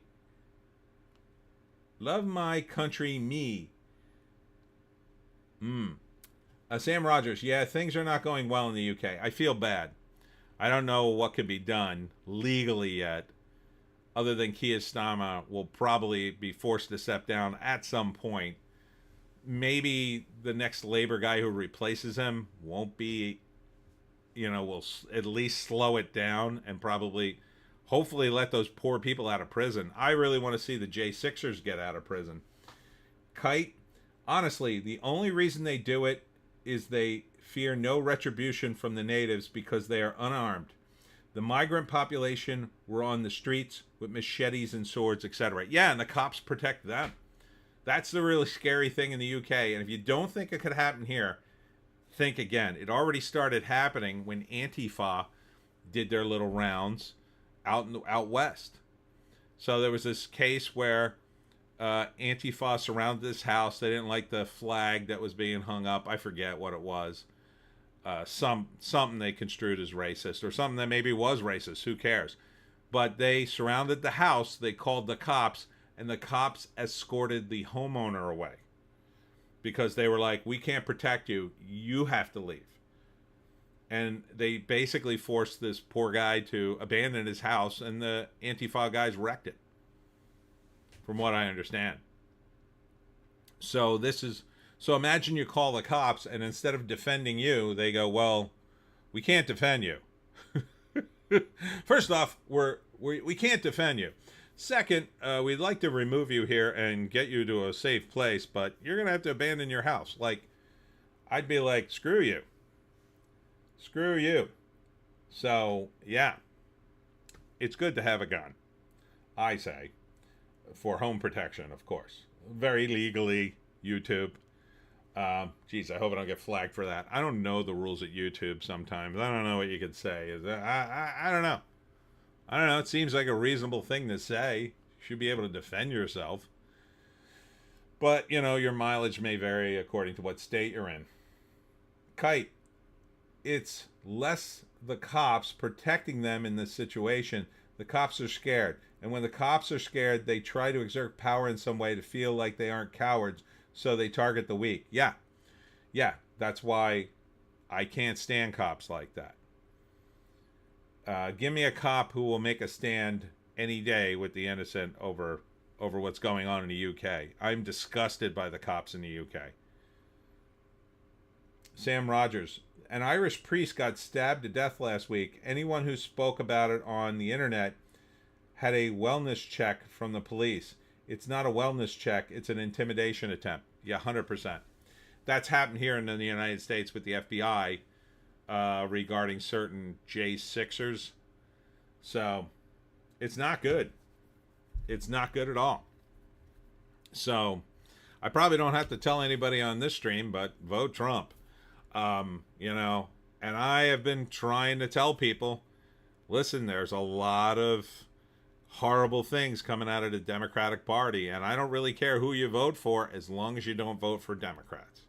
At this point, the Democratic Party needs to go away. Needs to be completely defunded, let it collapse, let a new party rise up in its place, and hopefully it'll be something a little more moderate and sane, because the Republicans will screw it up eventually, don't get me wrong, but right now the Democrats are not worthy of anyone's vote. There's not a single Democrat left worth voting for, in my view. They've all been, they got rid of what's his face, I can't even think of his name, Dennis Kucinich. They gerrymandered him out of his district because he dared stand up to Barack Obama. Not that I would agree with all his policies. Tulsi Gabbard, another example. She had to leave the party. Jeff Van Drew, and there's been others. Even Manchin, who's not really all that ethical, I would say, but, you know, at least he sort of tried to stand up to him a little bit. But even he's been tossed out, mostly by his own constituents. Sam Rogers, bye everyone. I'm going to have breakfast. Great stream. Thanks for coming out, Sam. Have a good breakfast. Holly, really started with COVID when they started patrolling the streets and said that people couldn't even be out and about walking by themselves without a mask. That's where it all started. This whole power thing starts small when they see what they can get away with and they go away. They get away with it and they keep going. I would think, yeah, it's always been around. I mean, it definitely, during the Bush years, it started with the Patriot Act. There was a lot of intimidation during the Bush years. And the thing was, although it was more subtle back then, it was the terror alerts. Oh, there's an orange day. Orange day. What's that mean? It means more terror, possibly. Could be more terror. Might be dark orange later, so you might want to just go home. Like, that's the way it was going on then. Trying to get people to be afraid. People panicked during the anthrax scare during the Bush administration. A lot of people forget that. They instantly forgot that after 9/11. That was the first sort of precursor to it. You had the big anthrax thing at the post office, and then I believe it was Donald Rumsfeld had stake in a company that sold a it was like a kit you could inject yourself if you got exposed to anthrax, and it would protect you. And they started selling it like crazy. People panicked and went to Home Depot to get plastic to cover their windows, so to make their home like basically airtight and the spores couldn't get in case Saddam Hussein had flying drones that could fly across the U.S. and spray anthrax spores everywhere, because he had mobile labs, according to some reports, full of anthrax and scientists mixing up anthrax in the moving truck as it's bouncing down the road, if you can imagine that, and then putting it in a drone and sending it across the planet to the United States, where it would rain down hell upon us. Oh, right. That was all BS. JEC, conservatives are 20 points ahead in Canada. Gotta tough it out another year. Godspeed, conservatives in Canada. Godspeed. Holly, you are right. Yes. It is my burden to always be right, Holly. No, I'm just kidding. But yeah, it's a mess. It's a mess out here. Over at the Hollywood Reporter. All right. Fallout showrunners on the first on their 5-year journey to making the 16-time Emmy-nominated series. Again, it wasn't that good. And everybody should be thanking Walter Goggins.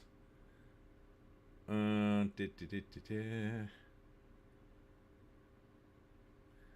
of guys have died recently. I don't really know. This is Alain Delon, seductive star of European cinema. Dies at 88. It's a pretty good run.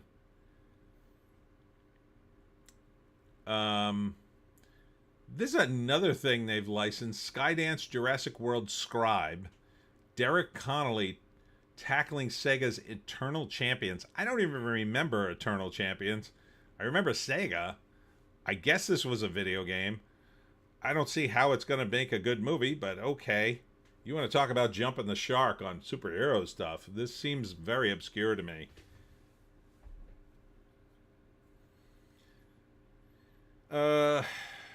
Elliot Page on Victor Hargreaves' Ending and Evolution in Umbrella Academy and the Future of Trans Stories.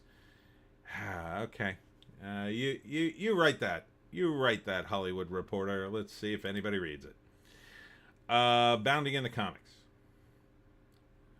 Leaked Black Myth Wukong content creator agreement bans discussion of certain topics, including politics, feminist propaganda, and other content that instigates negative discourse. Okay. Well, I guess if applied to politics and banning politics from your workplace could be good if that's applied evenly. If it's applied fairly and evenly in the workplace, it's probably a good thing. I don't know the details. What else? What else happened this week? Kite. Here's the thing. I'm not sure what you're talking about. Joaquin, are you talking about this headline? Joaquin Phoenix abruptly departs explicit gay romance film, causing uproar with producers. Not only was it a gay romance movie, supposedly it was NC-17 in one of the articles I read. So yeah, I don't know about that.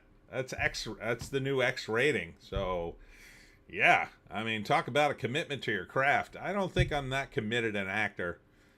You're gonna play a gay guy? Yeah, that's fine. Yeah, it's gonna be NC-17. I don't think I want to do it now. Yeah, that seems a bit much.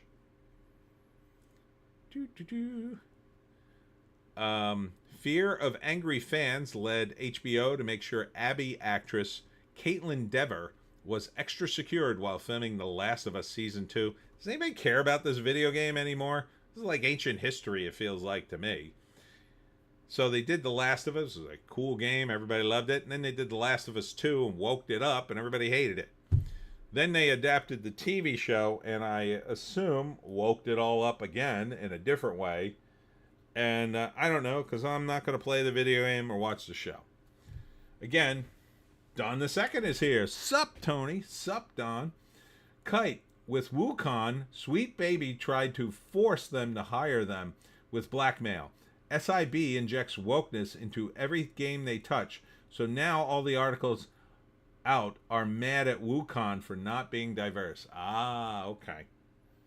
Sounds like they did the right thing then. Good. I'm glad they didn't fight them. Kite. It's about a monkey fighting demons. Not woke enough. Not woke enough.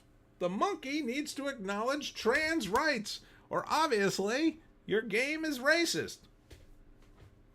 That's the magic formula. Anyhow, like, who cares about The Last of Us Season 2? Who cares about this show? I mean, just do what you want with it. I don't care. Kill off Pedro Pascal's character, and then you don't have to pay him anymore. Include a gay romance, and then just keep making shows about zombie mushroom people, and see if you can get to a Season 3 with that. Go ahead. Sam Rogers. Phoenix is one of those actors that like to convince himself that he is the character. Maybe he didn't want to convince himself that he was actually gay. Yeah, like NC7, like who wants to see, I don't know who wants to see that. Like I don't want to see Caligula. Not really. I mean, at the time I wanted to see it because it was like supposedly this forbidden movie. Then it was pushing the bounds. Like, so I don't know what you're going to do by showing me an X-rated gay sex scene that's going to be interesting in a story. It doesn't sound interesting. It just sounds like Caligula. Gross.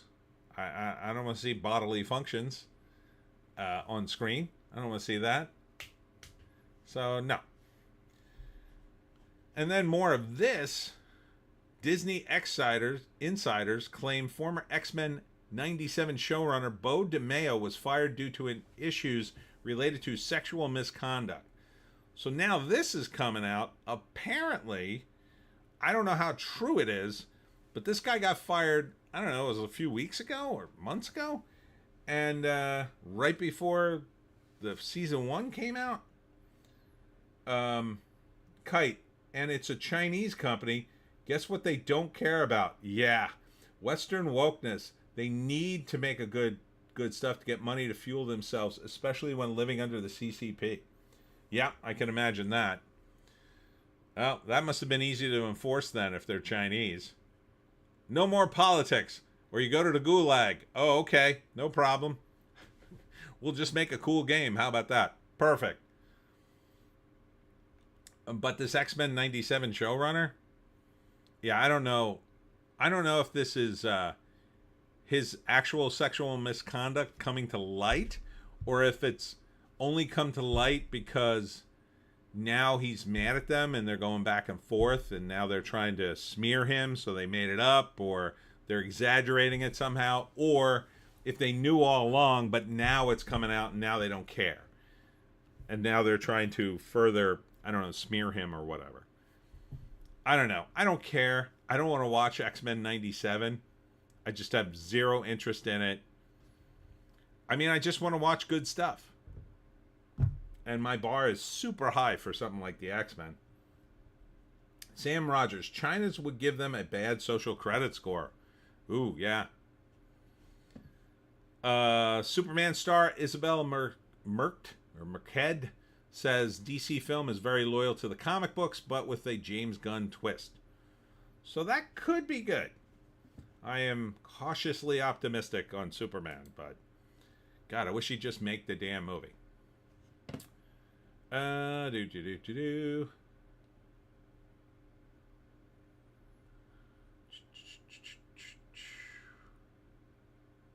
Oh, here's see, this is Deadline, otherwise known as Variety 2.0, covering the DNC. What to expect during a week of political stars, protest, and Kamala Harris's big moment. You know you support her, don't you? Kite. Well, they were blackmailed with bad press and reviews. If they didn't hire Sweet Baby Inc. for $7 million, they called their bluff, and when people heard of it, they were like, sure, I'll buy this. I just pre-ordered it myself to play on stream on Tuesday. Nice. I won't order it because it's Chinese, but it sounds like a cool game. And I have no money.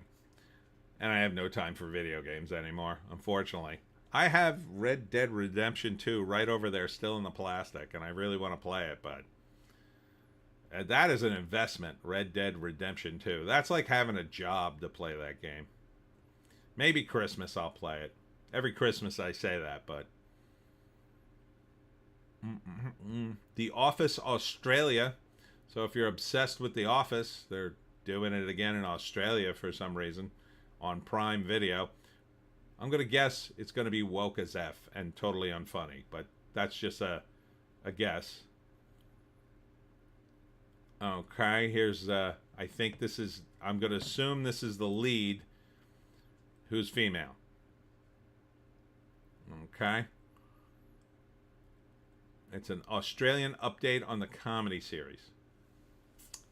Felicity Ward, Time Bandits, and Wakefield, The In-Betweeners 2, as the franchise's first ever female lead. Alright, I'm out. See ya. Yeah, I don't think it's going to be funny. Plus, she's been in Time Bandits, the new Time Bandits. Yeah, that definitely doesn't look funny to me. No thanks. No thank you. All right. Oh.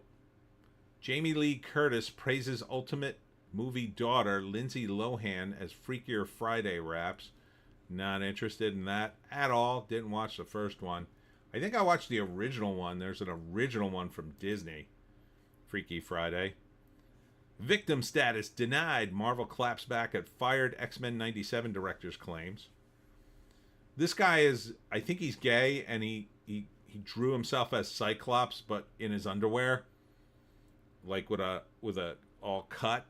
Like hot Cyclops with that mustache for Pride Week, which I was just like, why would you do this? It's weird. Sam Rogers, Australia is extremely woke. I think he meant woke. Yeah. Well, they locked the Australians, you guys up during the pandemic. That was awful. It was horrifying during the pandemic in Australia to me. The videos I saw coming out of Australia horrified me. That's when I really started to get scared during the pandemic. I thought, oh my God, if they bring that here, that'll be terrible. Marvel Comics, Doctor Doom has become the new Sorcerer Supreme because they are completely out of ideas, in my view. Here's more on Neil Gaiman's sex assault charges. This is, what am I on? I'm on Bleeding Fool. So if you want to read more about it, it's just the same kind of stuff. It's like more women came forward, said he wanted to bang him, I guess. I don't know. Can't bang anybody these days if you're famous. I don't know why these guys aren't more... See, I think the guys who get in less trouble are the guys who are honest. Right? I mean, they'll be called pigs, but at least you'll know their deal. Right? So, I mean, I don't act this way, but if you're super famous and you meet some girl and she's a big fan and you just say, hey, listen, I'm not really interested in anything about you, but you are kind of hot. If you want to come back to my room and have sex with me, I totally want to bang you, but I'm not really interested in reading your novel. Like, it would be totally obnoxious, but, you know, she couldn't Me Too you then. You'd just be a pig. Right? It would be honest. That's the way guys used to be. A lot of those famous guys, anyway. They'd just be like, listen, I don't give a crap about whatever you're talking about, but you're kind of hot. So if you want to go back to my room and we could do it, yeah. I think you just have to be a little more forward. You know. And then you won't get flagged for being a creep. I think being flagged for a creep is worse than being flagged for a pig. At least if you're a pig, they just know to avoid you. And that's probably the best case scenario, because the women who don't care that you're a pig and just want to have sex with you will have sex with you. And the ones that are like, oh, faux outraged will be like, oh, he's a complete pig. I don't want to be near him. If they're at least honest, but a lot of these people aren't honest. On both sides. Sam Rogers, they built camps during the pandemic, and after the pandemic, they kept building them. See, that's the scariest part. The camps. Holy F. I mean, the idea that my country would put me in a camp on a medical condition, no thank you. No thank you. But if you want to avoid any sexual assault allegations or whatever, I think the best thing to do is get a girlfriend and not date the fans. Dating the fans never works. Trust me, I dated a fan. I dated her for like a year. You know, we had a relationship, but ultimately, bad idea.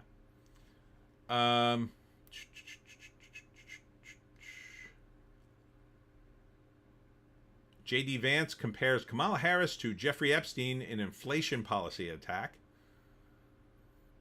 Okay.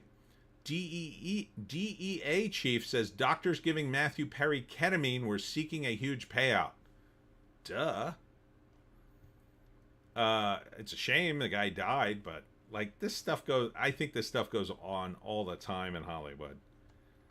I mean, I think OJ had a dealer. I think it was a dude living in his pool house. What's his face?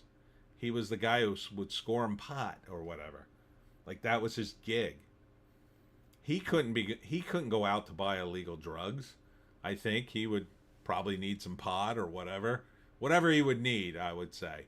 Not even illegal drugs, let's say. And it's just a guess on my part. Cato Kalin, that was his name. That was probably his job. Yeah, you can live in the pool house, Cato. Listen, you got to do me a favor though. I need a little pot. I think that was before it was legal in California. I don't know.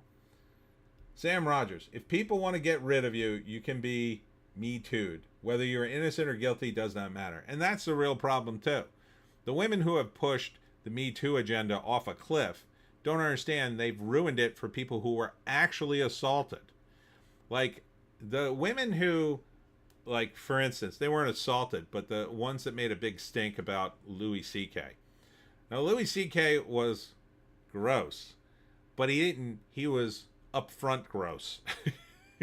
Like he didn't force him into anything. He's a big weirdo as far as in my opinion.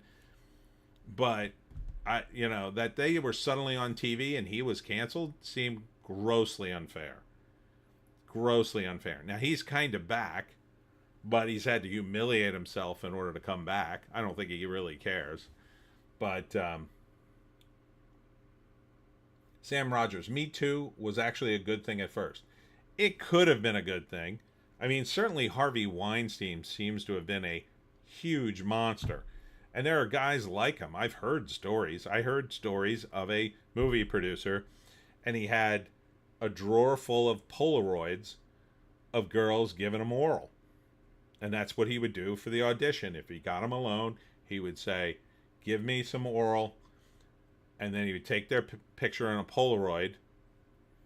And then, he would give him a job or whatever. He would cast them or whatever. It's horrible. It's absolutely horrible. Horrific. But,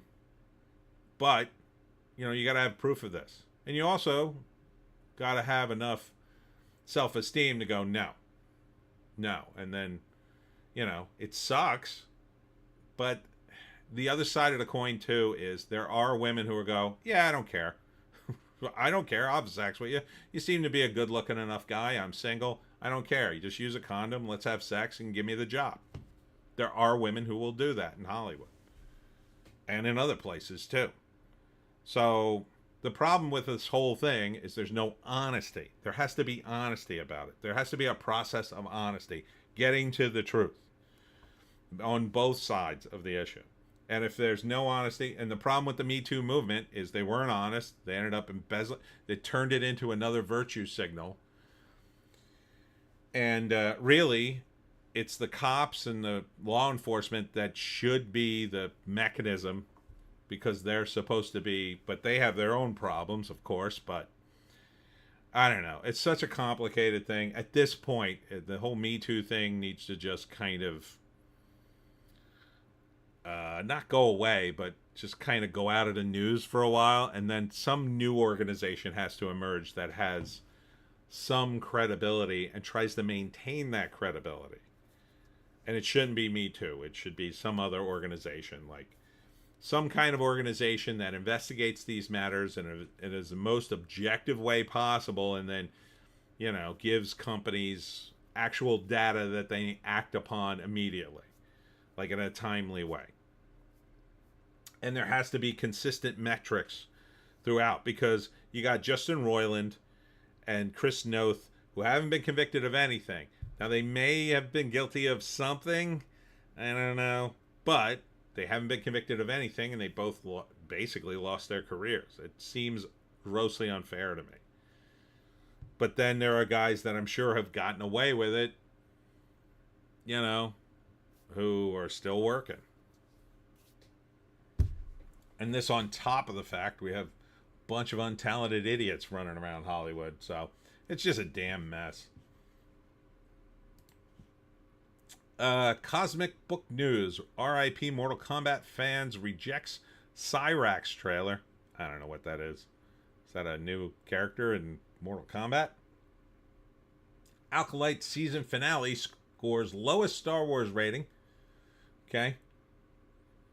And Bo DeMeo allegedly sent nude photos, groped, emotionally, and physically abused staffers. See, this is what I mean about this guy for X-Men 97. If he did all this, why didn't this come out immediately? Like, they fired him first. Now this stuff is coming out? That's super sus. Like, why would you... Either they sat on the information, possibly, and knew the whole time and then fired him hoping he'd go away, or is this real? Is this an accusation? I don't know. Yeah, here's this weird picture of himself half naked as Cyclops. Weird. Rings of Power Season 2 is coming out. They ignored fan feedback, everybody, so enjoy that. It does look better than Season 1, I'll say that. The trailer looks exciting, at least. Lots of action in the second season, but I wouldn't watch it. Kite. Cyrax is a classic male cyborg character from Mortal Kombat 3. They made him a black human woman. Oh, Jesus. What the hell? You're going to race swap a cyborg? You people are nuts. Mortal Kombat. You're going to wokeify Mortal Kombat. You people are absolutely insane. Oh, we'll get ESG points. Yeah, and then the game won't sell and we'll have no money. We'll get ESG, we'll get a cheap loan so we can make the game, and then we'll make nothing. Kite, that's why fans are rejecting it, because he's also a fan fave. That's a shame. Glenn Powell wants to be Batman. I think he's too cheerful for Batman. He'd be a good Cyclops. He looks like Cyclops more than Batman. I don't think he'd be a good Batman. I mean, he could be okay. If I had to pick somebody in the DC universe for him, who would I pick? Maybe Nightwing. He's a little old for Nightwing. He is in shape, though. Who else? Aquaman. He'd be okay as Aquaman. Even the Flash. Actually, the Flash would have been best for him, but... Or possibly Hal Jordan, but they've kind of screwed all those up. Sam Rogers. Irex is an old character from Mortal Kombat 3. Cyrus is supposed to be a man. Yes. Oh, and this is coming. Garth Ennis crossed movie adaptation happening. I don't know if you've seen this comic. No worries, Sam. No worries. I don't know if you've seen this comic, Crossed. It's a web comic. You can look it up online. Type in Garth Ennis, Crossed web comic. Let me tell you, it's a messed up comic. So the premise is people get infected with this disease and it gives them this weird rash on their face that looks like a cross. But they become completely unhinged. Like completely, they don't have any morals. They're complete homicidal maniacs. Everybody who gets infected turns into that. So they eat people, they kill people, they have sex with corpses. I mean, it's totally unhinged what happens. And so, like, the disease hits, and it's like a zombie outbreak, except the people are alive. They're not zombies, but they just start killing people at random. They're just completely unhinged, and they're totally unpredictable.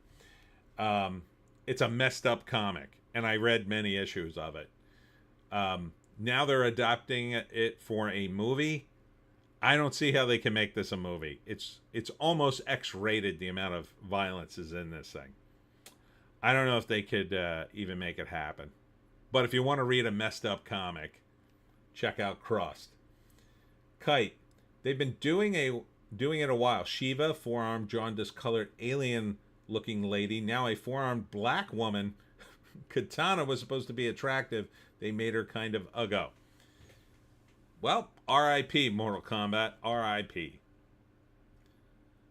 Yeah, so if there's no way they could wokeify Crossed. I mean, this thing would have been X-rated, I would say, 20 years ago.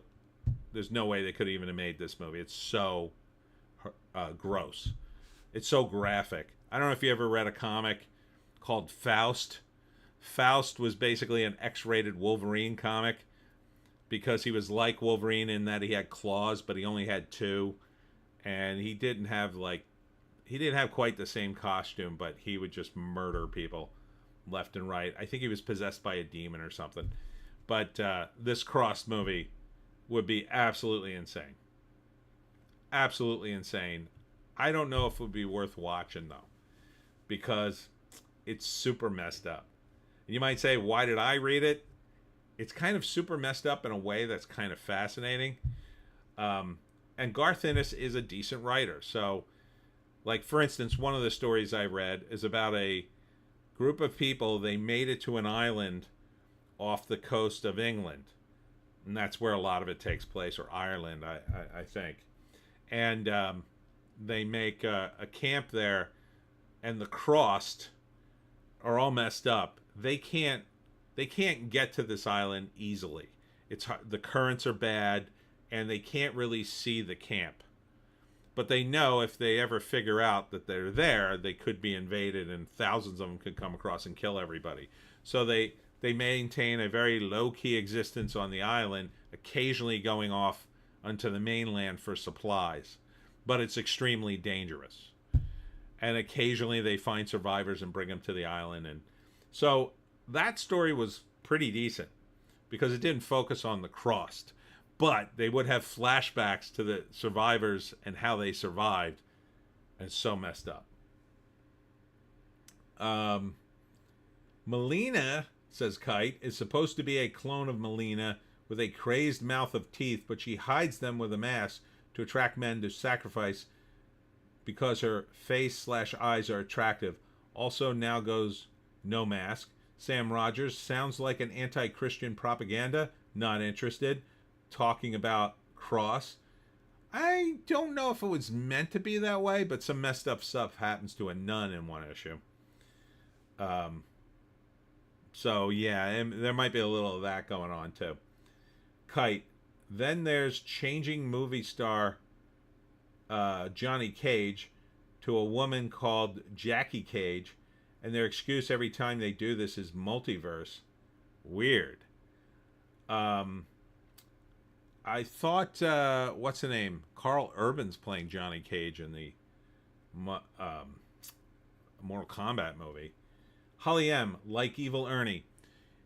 Kinda, but Evil Ernie wasn't... It was like cartoon horror. So sometimes people would get killed, and it was kind of gross, but it was kind of cartoony gross. And usually, you know, I knew Brian Pulido, you know... He was at cons. I used to talk to him on occasion. He didn't really know me, but I would say hi or whatever. And, you know, he had more of a cartoony horror sensibility. It wasn't super hardcore. The Cross stuff is super hardcore. I'm warning you if you go to the site to read it. It's like crazily messed up and evil. Kite. Yeah, at the moment, it's just the games with the egregious amounts of pandering. Ugh. Of all things to turn woke, the games to me are the worst things to turn woke, because that doesn't even make any sense. Because guys tend to play video games, women tend not to play them. So who the hell are you even pleasing? No one. You're just driving away. Literally, it's 90% men in video games. I would say 80 to 90%.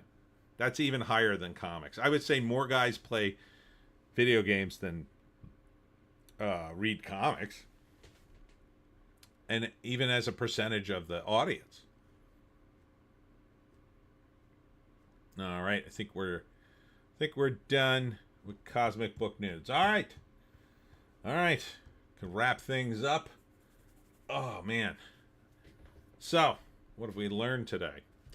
Well, we learned alien Romulus is doing okay.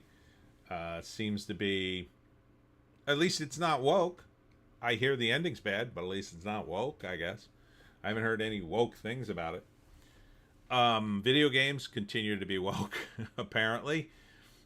What else did we learn?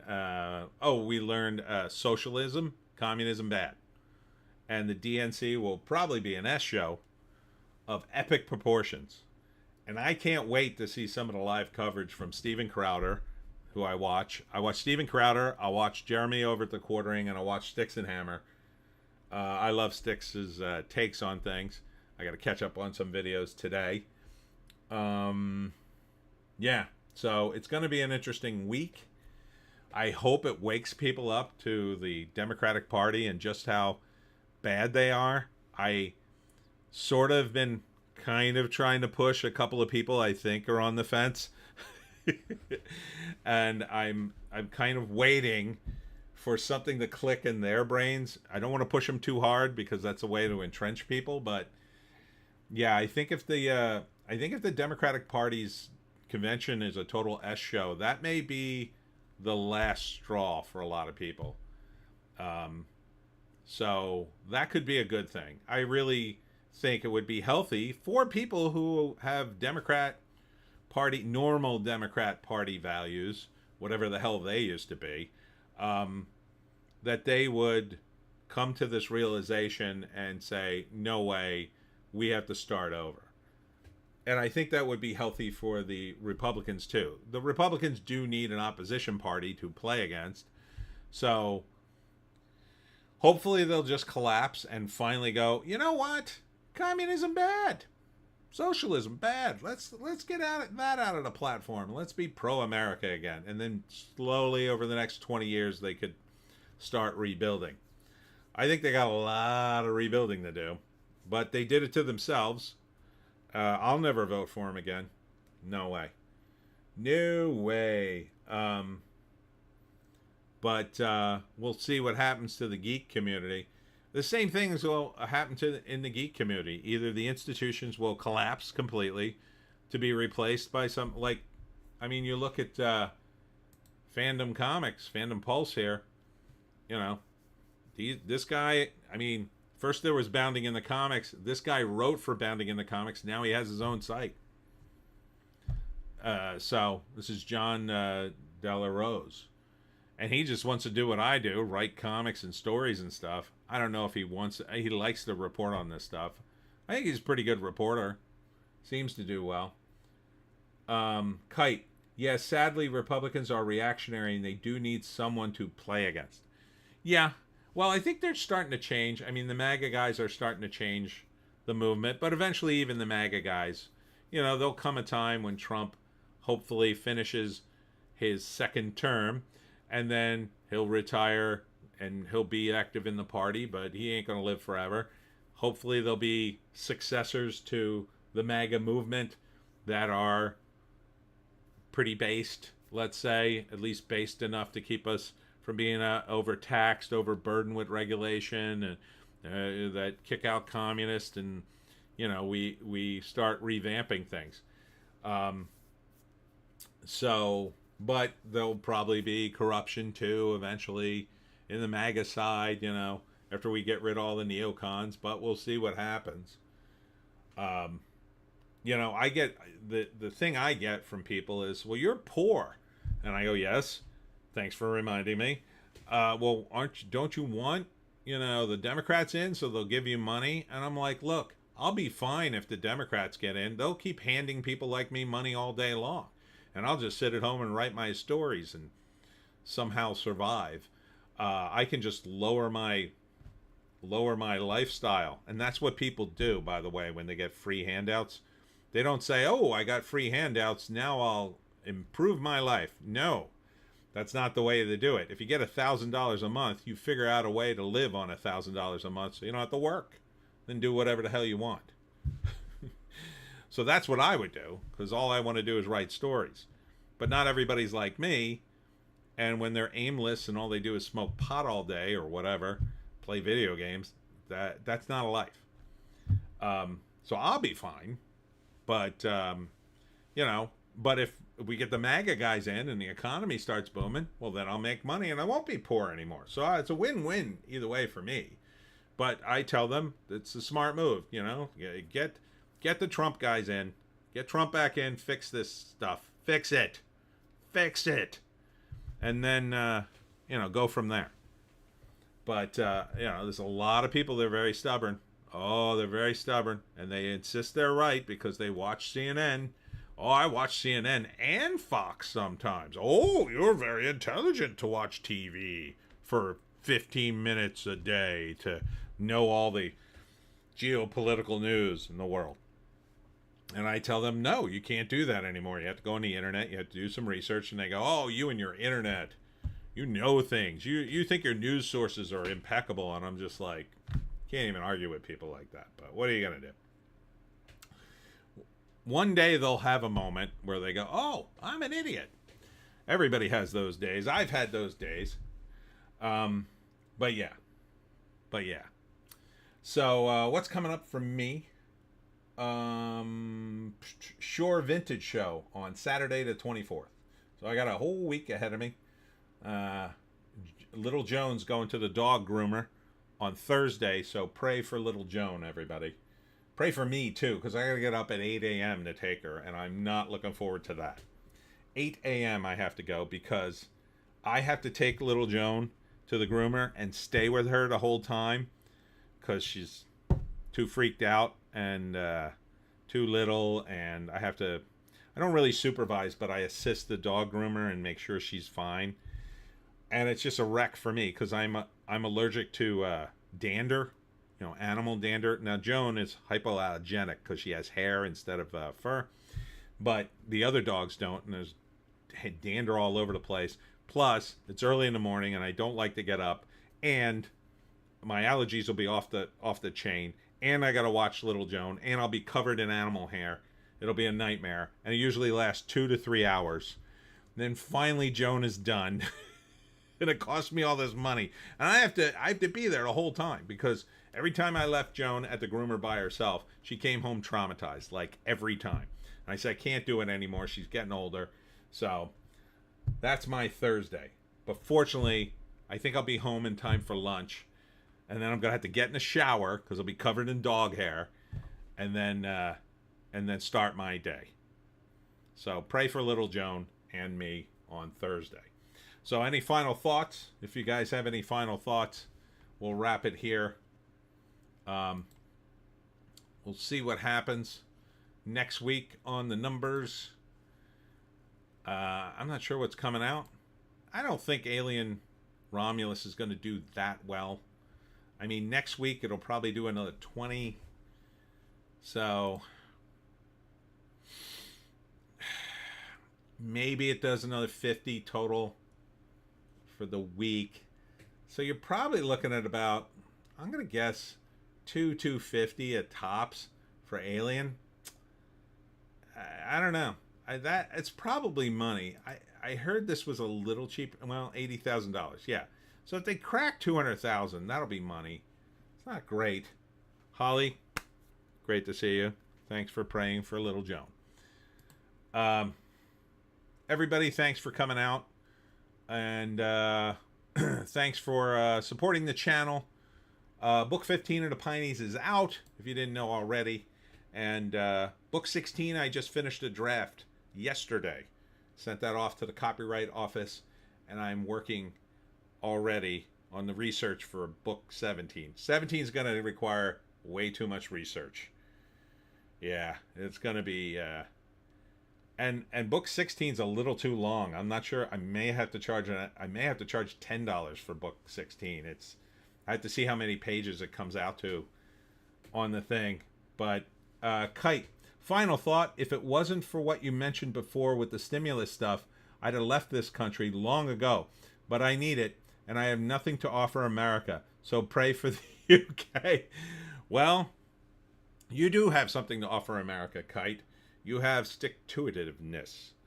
But if you want to come to America, now's probably the best time to come. I mean, depending on if Trump... Well, if Trump doesn't get in, if Kamala gets in, there's no place to hide. So you might as well stay in the UK. But if Trump gets in, it might be the land of opportunity again. So, and I think Trump has a very good chance.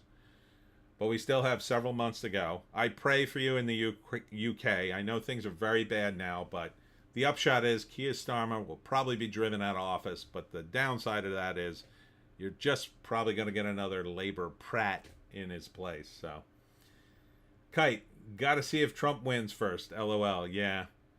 Yeah, I think there's a good chance. But there's how much more time we got before the election? Let's see. This is the 18th, so we got 2 weeks in August. then 2 months, and then another week. So 2.5 months essentially we have. Yeah, 2.5 months, and we're gonna know. And then we have to weather the storm for about a month and 3 weeks to see how much damage Biden and or Kamala does before they leave office. Hopefully they just go, I give up. But you never know with these people. So hang on, everybody. Hang on. I think, and definitely tune in to what's going to go on in Chicago this week. I think it's going to be crazy. It's going to be cray-cray. Pray for my relatives there. I've got some relatives who went to Chicago this week, and I was like, you went to Chicago this week? Of all times to go. They're like, yeah, I can't tell you why, but for some reason they had to go.